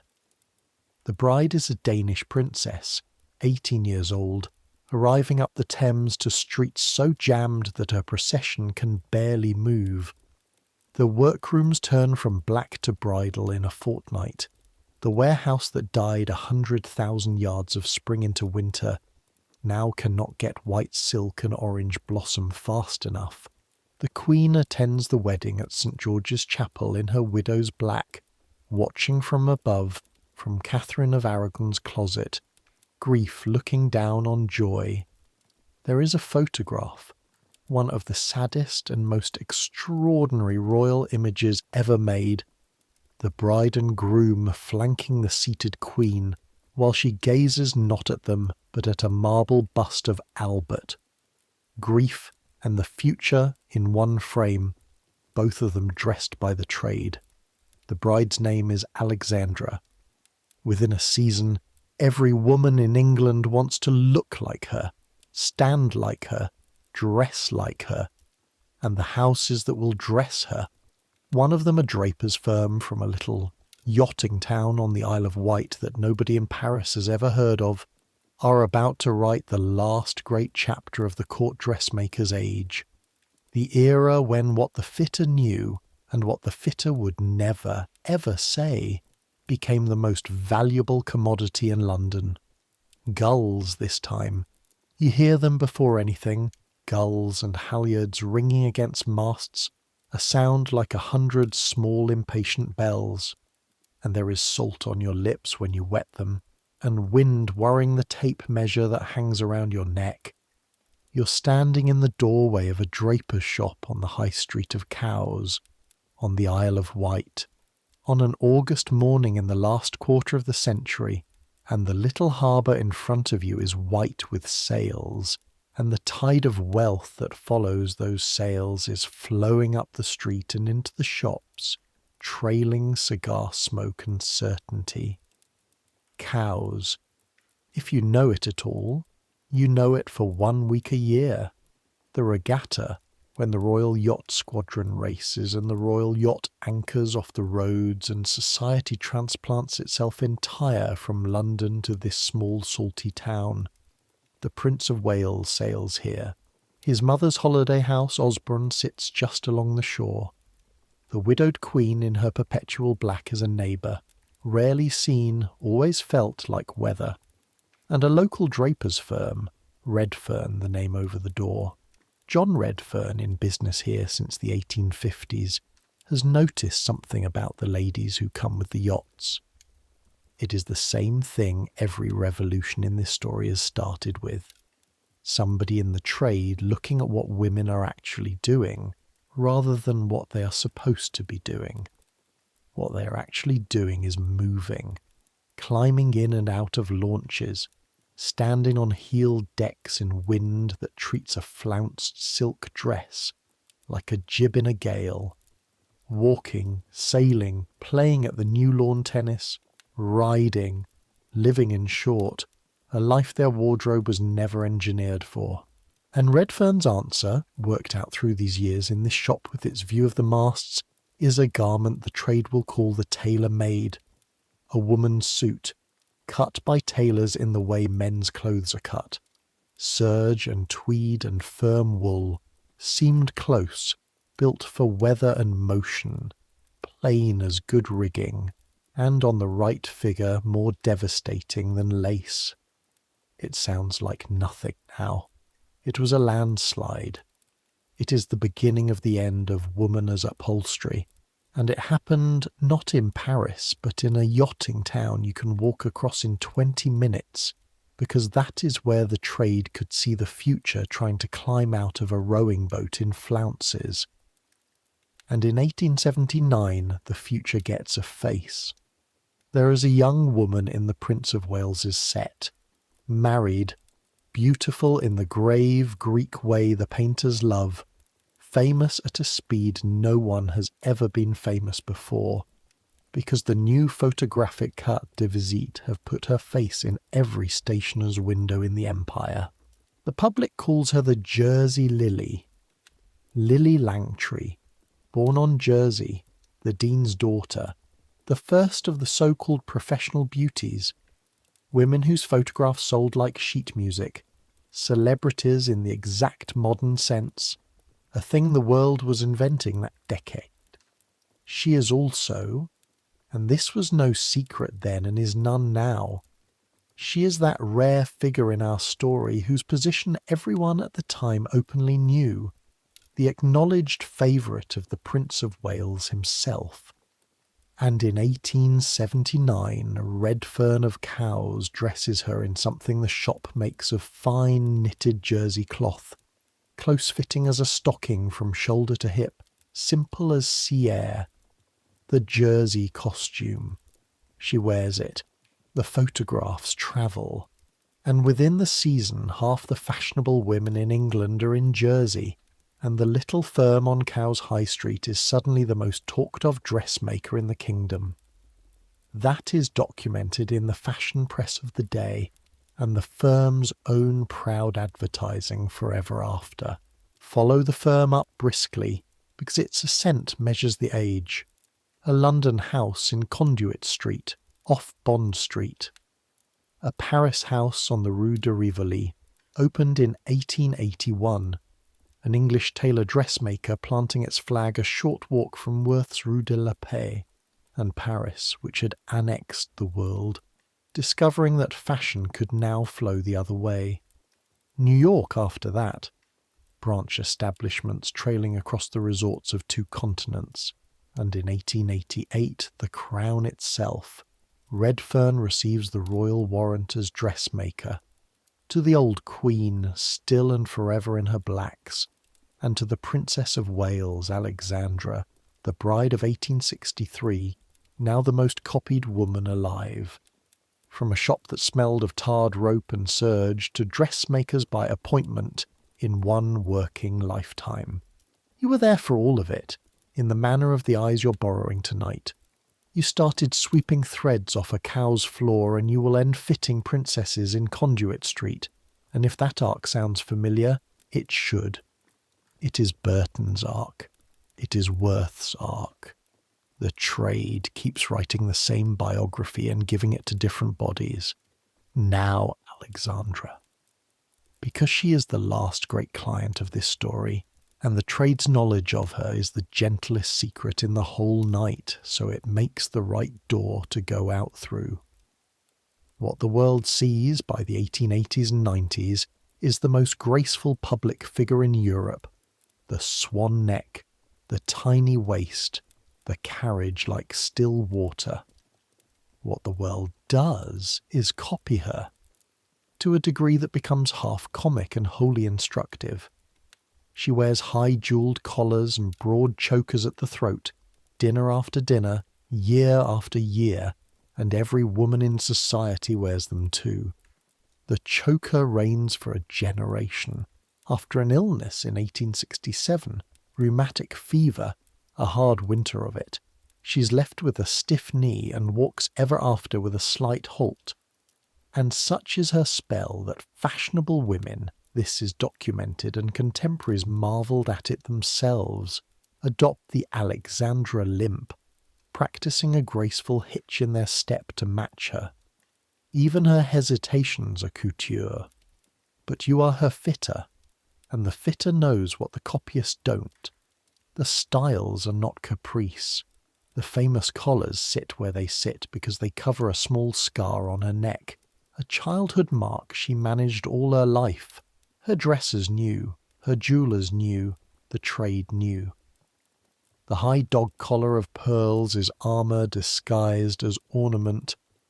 The perfect posture is partly the mechanics of a knee that will not bend. Half of what the world calls her taste is, seen from your side of the tape measure, her intelligence. A woman turning every constraint of her body into a signature so completely that the constraint itself becomes the fashion. You have knelt at that hem. You have fitted cloth around that guarded throat, adjusted for that stiff knee without ever once saying the words stiff knee. The fitter's grammar is all accommodation and no diagnosis. And you have understood in those quiet rooms that you are watching the single most sophisticated user of clothing in this entire story. Marie Antoinette wielded the wardrobe and it destroyed her. Alexandra wears hers like a diplomat wears a smile. And around her, around the Marlborough House set, her husband's glittering, restless, expensive circle. The London houses perfect the last of the trade's great inventions. Not a garment this time, an architecture of not knowing. Let me show you the architecture from the inside, because from the outside it is designed to be invisible, which is the point. And let me set the rule of this chapter before we walk through it. The same rule the trade set for itself. I will tell you what the houses demonstrably did, and how the machinery demonstrably worked, and where the machinery was plainly built to conceal something. I will show you the shape of the concealment, and I will not fill that shape with names the documents do not give. The houses kept faith with their clients for 100 years. Tonight, at this distance, we can at least describe the safe without pretending we know every jewel that was in it. Item 1. The private entrance. The great London and Paris houses of this era advertise in their quiet way private fitting rooms and private stairs. A client may arrive, be fitted, and depart without crossing the public showroom, without being seen by any other client, sometimes without being seen by more than the 2 or 3 staff assigned to her. The stated reason is rank. A princess cannot be gawped at between the counters. The stated reason is true. It is also, you will have noticed, a mechanism that works identically for any other person who must not be seen. And the house does not ask which service it is providing. The door does not know why it is discreet. That is the genius of the arrangement. Discretion, once built, serves everyone equally and asks no questions of anybody. Item 2. The appointment book. In a house that serves society, the book is not a diary, it is a chessboard. The Vendeuse who keeps it holds in her head a map of London's frictions. Which ladies are sisters-in-law and not speaking, which husband's mother must never meet which wife, and yes, sometimes, which 2 names, both of them dressed by the house, both of them connected to the same very elevated gentleman, must be scheduled with an hour of clear water between them and shown to rooms on different corridors. Nothing is written. The book shows only times. But you have watched a vendeuse pale at an innocent-looking request for a Thursday fitting and murmur that Thursday is alas quite impossible. Might Madame prefer Friday? And you knew you had just seen the reef under the water, though you could not have said, and would not have said, and the vendeuse herself might not have said, precisely whose hull was being spared. I told you the shape of the concealment. The trade itself often knew only the shape. Item 3. The account. Bills in this world do not always go to the person wearing the dress. Bills go to men of business, to solicitors, to household comptrollers. Sometimes a gentleman's agent settles the accounts of a lady to whom the gentleman is not married, and the house's ledger records what it is told to record in the flattest copper plate on earth. The clerks who keep such ledgers develop the most disciplined incuriosity in London. Bertin's clerks priced silence into every livre. Worth's clerks filed the ghosts of an empire. These clerks perfect the art. They know exactly what the entries mean, in the way you know a word you would never use, and they die, decades later, respectable, pensioned, without using it. The trade's books, which tell the truth about everything, are also constructed so that the truth needs the trade to read it, and the trade does not read aloud. And item 4, the human one, the one you carry personally. You, the fitter, in the little curtained room. What comes to you there is not names. It is evidence. A gown from your own workroom returned for alteration that has been rehung in a hurry by unfamiliar hands. A client radiant on a Tuesday for no season the calendar offers. Jewels arriving that the house is asked to build a neckline around. Of a quality that has a short list of possible sources and no card. A lady's maid who answers questions slightly too smoothly from a script. Your trade has trained you for 30 years to read bodies and cloth, and the training does not switch off because what it is reading has become dangerous. You assemble nothing. That is the discipline. Deeper than the vendeuse's chessboard, deeper than the clerk's incuriosity. You let the evidence lie in your mind the way pins lie in your mouth. held, pointed inward, never swallowed, never spoken. Somewhere above you, at the top of your client book, stands the age's most glittering court, and around its edges the newspapers circle, and the divorce courts, which now publish their proceedings, a new terror. Once or twice in these years the Prince of Wales himself is touched by them, summoned as witness in another couple's ruin, and all England reads the papers at breakfast and looks up hungry for more. The papers would pay a fitter a year's wages for an afternoon of honest talk. It is the only fortune everyone in your workroom possesses, and the only one none of them will ever spend. And before we leave the little room, spare one look for what that discipline costs, because I have shown you every other price in this story. It cost the fitter her own story. At 60, you will have spent more hours alone with the century's most famous bodies than their own physicians, and your memoirs would obliterate publishing, and there will be no memoirs. Girls in the workroom will ask you, over the years, what is she truly like? And you will give the answer the Premier gave you a lifetime and 3 cities ago, pins in, mouth shut, and the girls will sigh. And one day you will hear the youngest of them give the same answer to someone younger still, and that is the whole inheritance of your profession, handed down complete, everything withheld. The old Queen dies at Osborne in January 1901, in sight of the Cowes masts, and the trade drapes the Empire in black one last colossal time. You could run that December night of 1861 again, here almost stitch for stitch, 40 years on, and the warehouses do.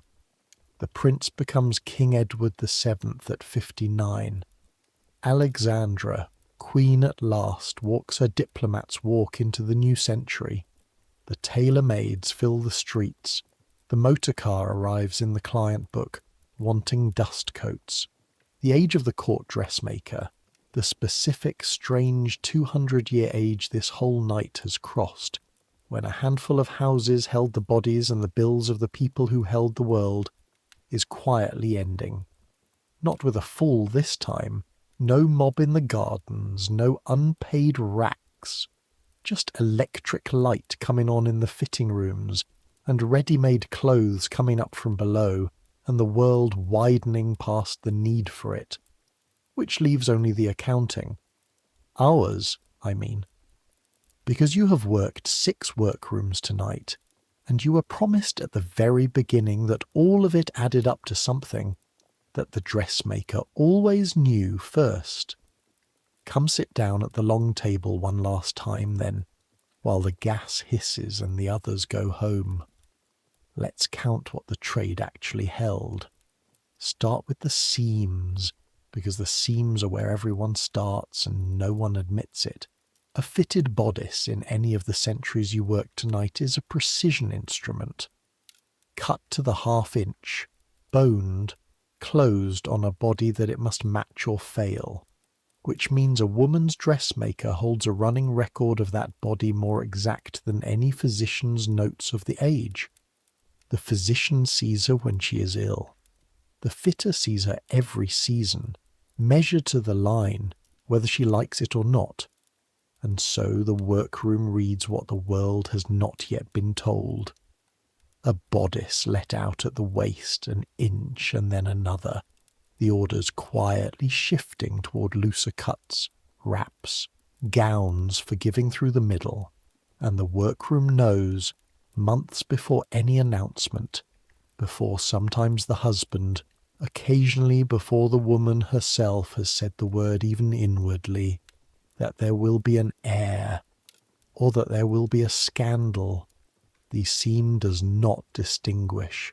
The seam just tells the truth, half an inch at a time, and the truth about royal bodies was, for 200 years, the most politically explosive information in Europe.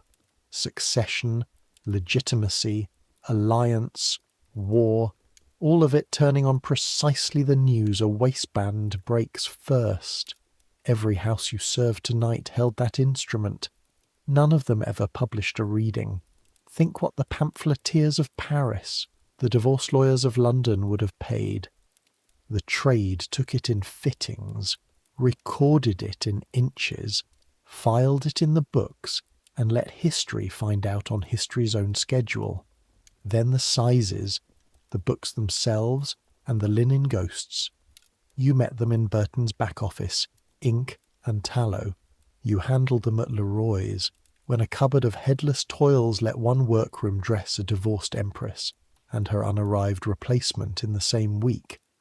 You saw them at Worth's, grown into a foreign ministry of muslin, half the courts of Europe standing in that cupboard in effigy. Understand now what they added up to. The client book of a great house was an archive of the true waist, not the claimed one. The real shoulder, the higher hip, the guarded throat, kept in a world where every public image of these same people was flattery, propaganda, or paint. Kings commissioned portraits. The trade kept measurements. If you want to know what power looked like, the archives will show you what it paid to look like. Only the trade knew what it measured, and the trade's answer to 2 centuries of biographers dying for exactly those numbers has been the answer you have heard all night. The books were kept for cutting cloth, not for cutting reputations. They passed down, house to house, and mostly they passed into fire and dust when the houses closed, unread by anyone who didn't hold a tape. The most accurate physical record of European royalty ever assembled, and the trade let it die rather than let it talk. That was not carelessness. That was policy, of the oldest kind the trade knows. Then the bills. Oh, the bills. Count them back with me, because tonight was secretly a story about ledgers wearing silk. Marie Antoinette's wardrobe accounts became political ammunition loaded by her enemies. Madame Deficit was a nickname with receipts, and the receipts were signed in your first workroom. Josephine's millions in dressmakers' debts outlived her, a paper wake behind the Empire's most charming ship. The racks at Worth's in September 1870 held the fall of a regime in the form of unpaid tool, history announcing itself to the traders' receivables, a full news cycle before the newspapers. And Rose Bertin, the founder of the whole profession, spent her exile keeping accounts on a vanished world, billing the dead with perfect courtesy, and it is because her ledgers survive that scholars can now read the French Revolution in a dressmaker's arrears. The bill always arrives. You have heard me say it all night, and here at the long table is what it finally means. The wardrobe account was the one document where royalty could not pose. In it the trade could read solvency, favour, fear, and collapse. Who was rising, new orders? Who was falling, cancelled ones? Who was desperate, economising in secret? Which way a court was leaning? Whose colours, whose silks, whose looms? An account closing quietly was a career ending. A court's orders thinning was a throne loosening. The dressmaker's ledger was a seismograph bolted to the money, and the money always trembled first, and the die lots. The quietest instrument, and maybe the grandest, because die is where the trade touched history at the scale of nations. You smelled it in 1774, iron and oak gall over the Paris quarter, when a king's death turned a city black in a matter of days. You ran it in 1861, the vats drinking 100,000 yards of spring, Essex looms at all hours, an empire's grief translated overnight into industrial chemistry. War read the same way. Blockades and sieges announced themselves to the workroom as colours that could no longer be had. Dyes and silks cut off at sea, substitutes smelling wrong, a season's palette dictated by admiralties. The trade could tell you the state of Europe by opening a delivery crate and breathing in. Mourning, war, prosperity, peace. Each had a smell, a hand, a dye lot, and the workroom's fingers knew them blind. Historians reconstruct such things from dispatches. The trade knew them by Thursday. Seams, sizes, bills, dye. 4 instruments, all pointed at the same target, the truth about power, and all of them faster than every official channel of their age. Now ask the question this whole night has been building, the one I promised you at the very start when I called this profession an intelligence service. If they knew all that, and they did, it is documented at every station we stopped at tonight. Why did no dressmaker ever bring down a throne? The cynical answer is the true one, and the noble answer is also the true one, and the trade would tell you, threading a needle, that most things worth knowing come in exactly that weave. The cynical answer, silence was the business model. A house that talked was a house that died, not slowly but in a season, the way the trade watched houses die in every city tonight. The client did not merely buy a gown. She bought the houses in curiosity, the vendeuse's chessboard, the clerk's flat copper plate, the fitter's held pins. That was the actual product. The silk was the packaging. Any single secret sold was worth a year's wages. The reputation for keeping all secrets kept was worth the house itself, forever. No spy service in Europe ever solved the problem the dressmakers solved as a matter of simple shopkeeping. How to make discretion pay better than betrayal, every single day for 200 years. And the noble answer, which the trade would never call noble, they were the only people in the whole glittering structure who saw royalty the way the bodies themselves were never allowed to be seen. Cold, tired, aging, frightened, human, standing in their linen on a fitting stand at the mercy of a stranger with a mouthful of pins. You cannot kneel at a hem for 30 years and keep believing in the pamphlet version of anybody. The fitters knew better than anyone alive how ordinary the extraordinary were, and something in the knowledge itself made it unsellable. You do not gossip about a body you have dressed for its coronation and let out for its pregnancies and draped, at last, for its mourning. The trade's silence began as commerce. It ended in the hands that actually held the pins as something closer to what confessors have. The seams told the fitters everything, and the fitters buried it all in cloth, and the cloth wore out, and that was the end of it. Everything withheld. Even their one great export proves the point. The Pandora dolls, remember them, packed in tissue in Bertin's storeroom, riding the post roads to Vienna and St. Petersburg, the trade's private courier network running ahead of the newspapers of Europe. The house is possessed before anyone had the word for it, an international information system, and look what they chose to move on it. Not one secret, not one waistline, one bill, one whispered name from the little curtained rooms. They moved taste, hemlines and headdresses, silks and seasons, the news of what beauty would be next year. That they published to the world with the efficiency of a foreign ministry, while everything else they knew went into the vault, an intelligence service that ran on purpose in one direction only. History has no other example of it. History barely noticed this one, and so the endings, the real ones, for the real people, dated since this whole night, has run on the difference between the documented and the dreamed. Rose Bertin died at Épinay in September 1813, her ledgers of the vanished world intact. Scholars read them still. Louis Hippolyte Leroy died rich in 1829, having dressed an empire and its replacement without dropping a stitch. Charles Frederick Worth died in March 1895, mourned by the trade of 2 continents. His house lived on into the 20th century under his sons, and the label in the waistband conquered the earth. The Empress Eugénie outlasted them all, dying in 1920, aged 94, on a visit to the Spain of her girlhood. Queen Alexandra died at Sandringham in 1925, her chokers a permanent province of fashion. Lily Langtry, who had long since made herself an actress, a producer, a legend on her own account, died in Monte Carlo in 1929.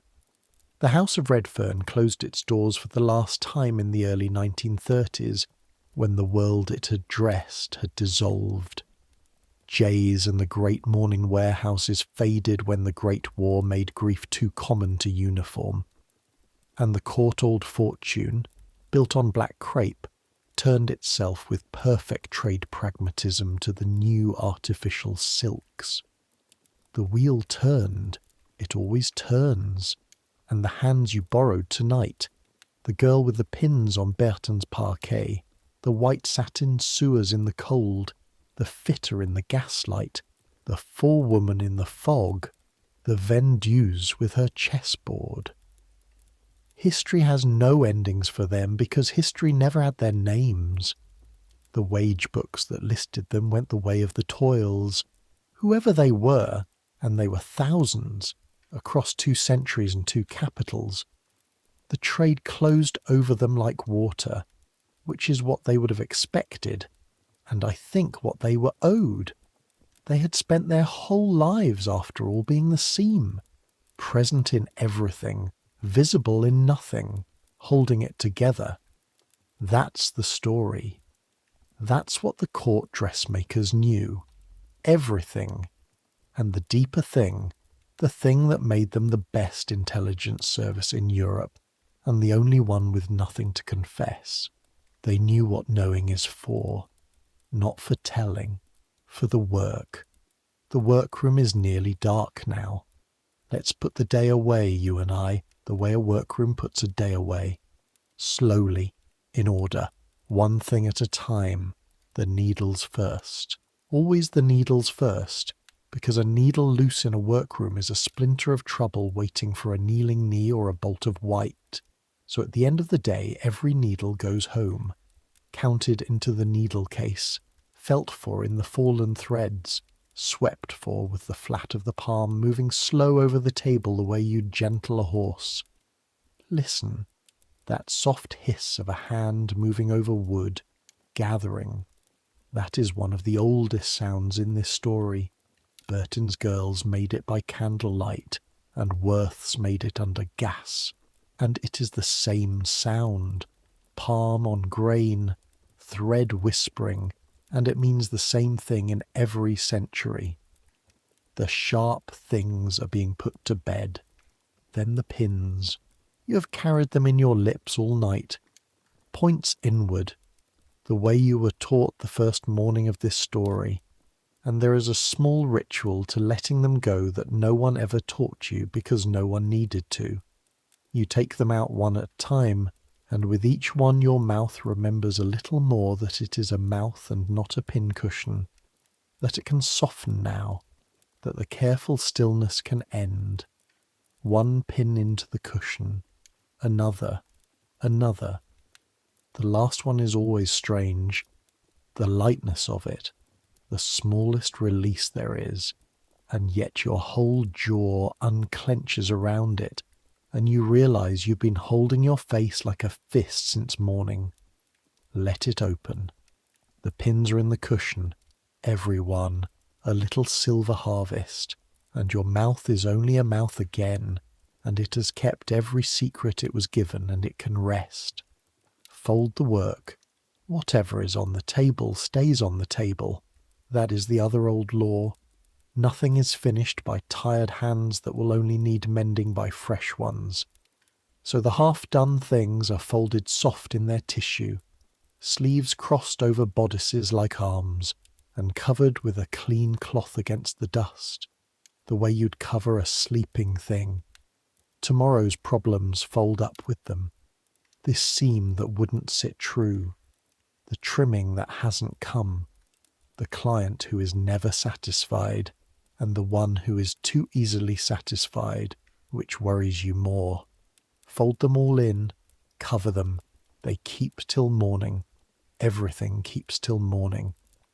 The iron is cold now on its trivet. The scissors hang on their nail, big shears and little snips, in order, descending like a family. The tape measure. Take it from around your neck. Feel the small weight of it lift away. That particular lightness at the back of the neck at the end of a working day, and coil it and lay it in the drawer. All the numbers it took today are in the books, and the books are shut and the ink is dry, and everything the body said to the tape in confidence is filed where nothing can read it but the trade, and the trade is asleep. Turn the gas down. The hiss lowers, dies to nothing, and the mirrors let go of the room. All evening they have been full of gowns and light and turning figures, and now they empty out one after another, going deep and grey and still like ponds at dusk. The fitting stand stands in the middle of the floor, bare, a small wooden island. Every client in this story stood on one like it, the Duchess who wouldn't stop turning, and the Queen of France choosing armour with a pin, and the Empress who signed away her marriage in front of her family, and the girl bride from Denmark, and the Empress who ran in a plain dark dress, and the widow of Windsor in her 40 years of black. All of them stepped up and stood and were measured and stepped down. That's all any of it was in the end at the level where your hands lived. They stepped up. You did your work. They stepped down. History took them through the door, and the workroom stayed, and swept its floor and counted its needles, and was there again in the morning. It is a kind of peace, if you look at it right, the deepest this trade owns. The client is mortal, the wheel turns, and the work, the plain, faithful, invisible work, goes quietly on beneath everything, holding the world's seams while the world sleeps. And it is still going on. That's the part I want to hand you last, gently, before the light goes altogether. Wherever you are lying right now, listening, you're inside this story. You are wearing it, or it is folded over a chair within reach of your hand, or waiting in the dark of a wardrobe 6 feet from your bed. Somewhere in what you wore today there is a label at the back of the neck, the great-grandchild of the name Worth first sewed into a waistband on the Rue de la Paix. And every seam in it was run by hands you will never meet, and whose names you will never know. The same bargain the duchesses made, unchanged in 200 years. Your body's numbers are written down somewhere too, in the sizing tables the trade keeps now instead of client books. And the last person who touched the collar of the shirt you'll wear tomorrow before you did was a stranger with quick fingers on the far side of the world, holding it exactly the way the girl on Bertin's parquet held the hem of a court gown, with attention, anonymously. So it would be right when it reached you. Some things don't change. The needle doesn't change. The hands don't change. The silence of the ones who hold things together doesn't change. Let that be the thought you fall through tonight, because it is a good one to fall through.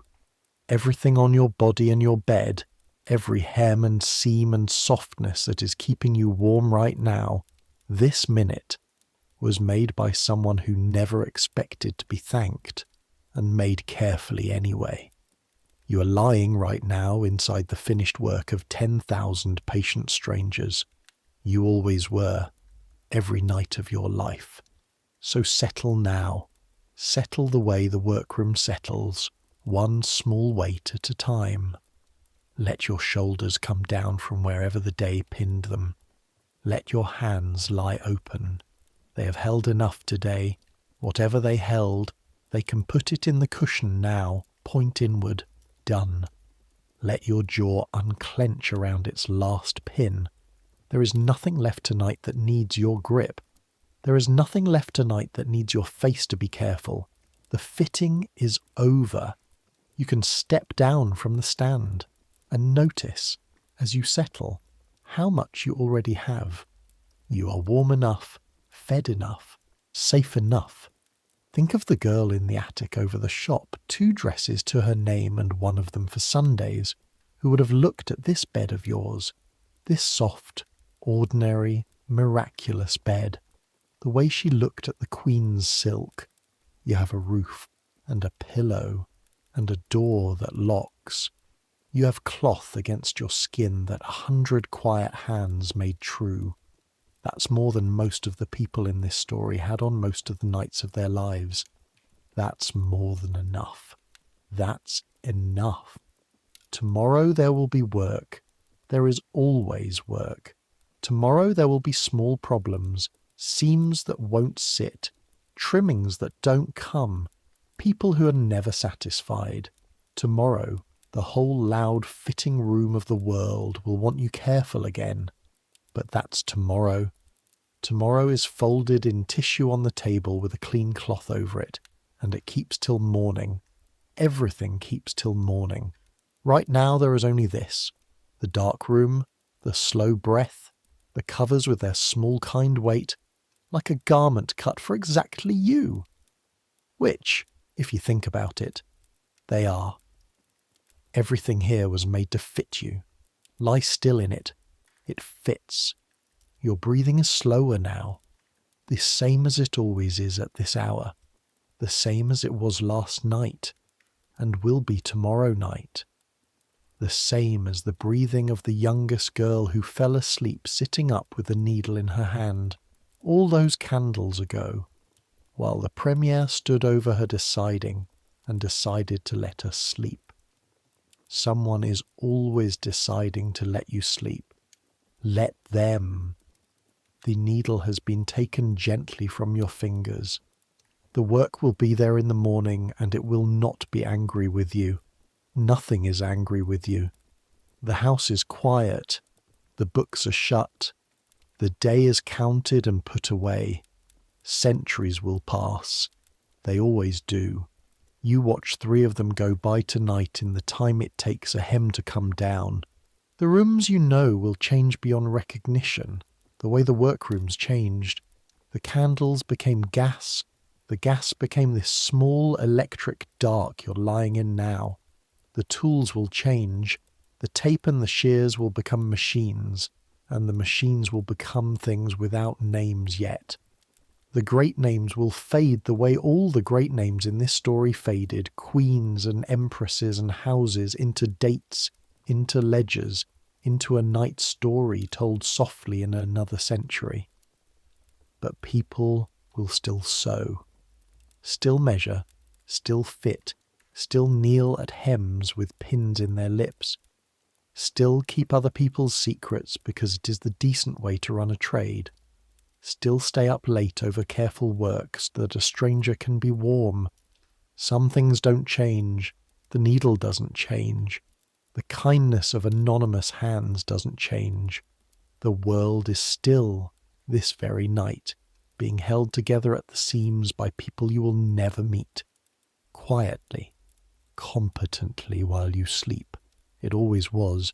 You can stop holding anything. Others are holding it. That is the whole secret of falling asleep, and the trade knew it all along. The work goes on without you, and the work does not mind. You're drifting now, and that's right. Let the centuries fold up like fabric. Paris into London, gaslight into fog, all of it soft now, all of it far away. The Rue Saint-Honoré is quiet. The carriage is gone, the shutters closed on 80 colours of ribbon. The Rue de la Paix is dark, the mirrors deep and grey, the linen ghosts asleep in their cupboard, dreaming whatever patterns dream. Regent Street is empty under the fog, and the black bolts rest in their racks, and the crape dust has settled, and the tired girls have all at last gone home. Every workroom in this story is dark. Every needle in this story is counted and cased. Every secret in this story is safe, still safe after all this time. held by hands that turn to dust holding it, which is the gentlest proof there ever was that some things can simply be kept quietly, forever, and no harm come. So let it come. Let sleep take you the way the Premier took the needle from the sleeping child, softly so as not to wake you, so you won't hurt yourself on the sharp thing you are holding. Let the room fade. Let the last light go the way the gas went, lower, lower, down to a breath, down to nothing. Let the noise of the world thin out until it is only halyards somewhere, only gulls somewhere, only a palm moving slow across a wooden table, gathering up the last of the day. Let your thoughts loosen stitch by stitch, the way a seam is unpicked by patient hands. No pulling, no hurry, just one small thread at a time, letting go, and letting go, and letting go, until the cloth of the day comes apart into softness, and there is nothing left holding, and nothing left that needs holding, and the fabric of you lies smooth at last on the long table of the night. You've earned this rest. Whatever you held today with your face carefully still, whatever you measured and did not say, whatever work you did that nobody saw and nobody thanked, the trade sees it, all the way from here, and the trade approves of you. You kept the day together. The seams held. That was you. Now the day is folded and covered, and it keeps till morning. And if your mind still wanders a little before it goes, minds do. They are like clients who talk on the stand because stillness is strange to them. Let it wander somewhere soft.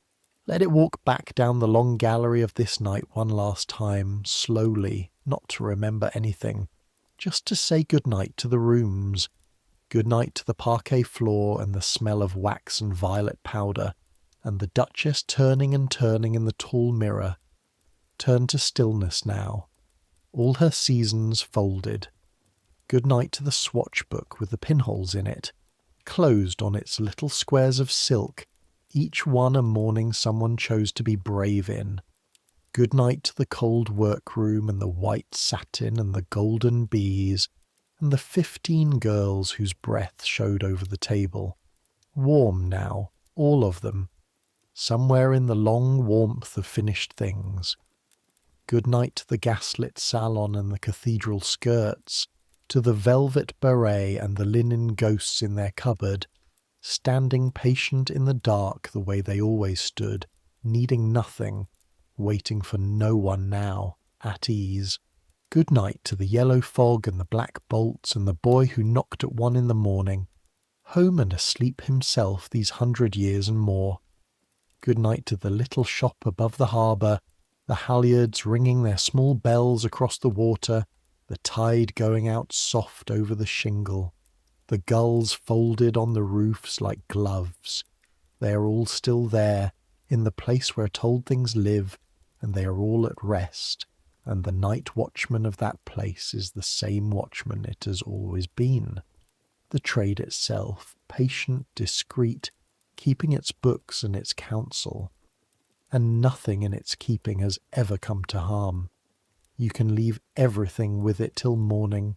You can leave yourself with it till morning. It has held heavier things than you, and held them gently, and never once let go before it was time. Feel how heavy your arms are now. Good. That is the day leaving them, ounce by ounce, the way the tape measure left your neck. That particular lightness that is really a weight going home. Your eyes have been closed for a while now, or they are closing, and either way is right. There is no correct way to do this part. Nobody is inspecting the work. The Premier has walked the length of the table one last time, and found it all in order, and turned the lamp down, and gone. You were never once behind, whatever the day kept telling you. The work always took exactly as long as it took, and then it was evening, and then it was this, the dark, the warmth, the slow tide going out.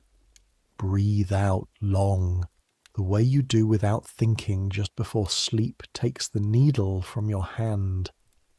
And again, slower, the same as last night, the same as every night that ever ended safely, which is more of them than you remember, which is nearly all of them, which is why you know this road so well you can walk it with your eyes closed. You're walking it now. It goes downhill, gently, all the way, past the shuttered shops, past the folded work, past the counted needles and the sleeping pins, down to the deep water where the mirrors go at night, and the water is warm and the water is dark, and the water fits you like something made to your own numbers by hands that knew them by heart. Sleep now, the way they slept above the shop when the shutters were up, and the strong box was locked and the street had finally gone quiet. Sleep the way the youngest girl slept, safe in the warm room, the needle safely away, the Premier keeping watch. Sleep, and let the great slow wheel turn without you till the light comes, and dream, if you dream at all, of something soft, silk maybe, a quiet room, a door that locks, patient hands holding the world together. Good night.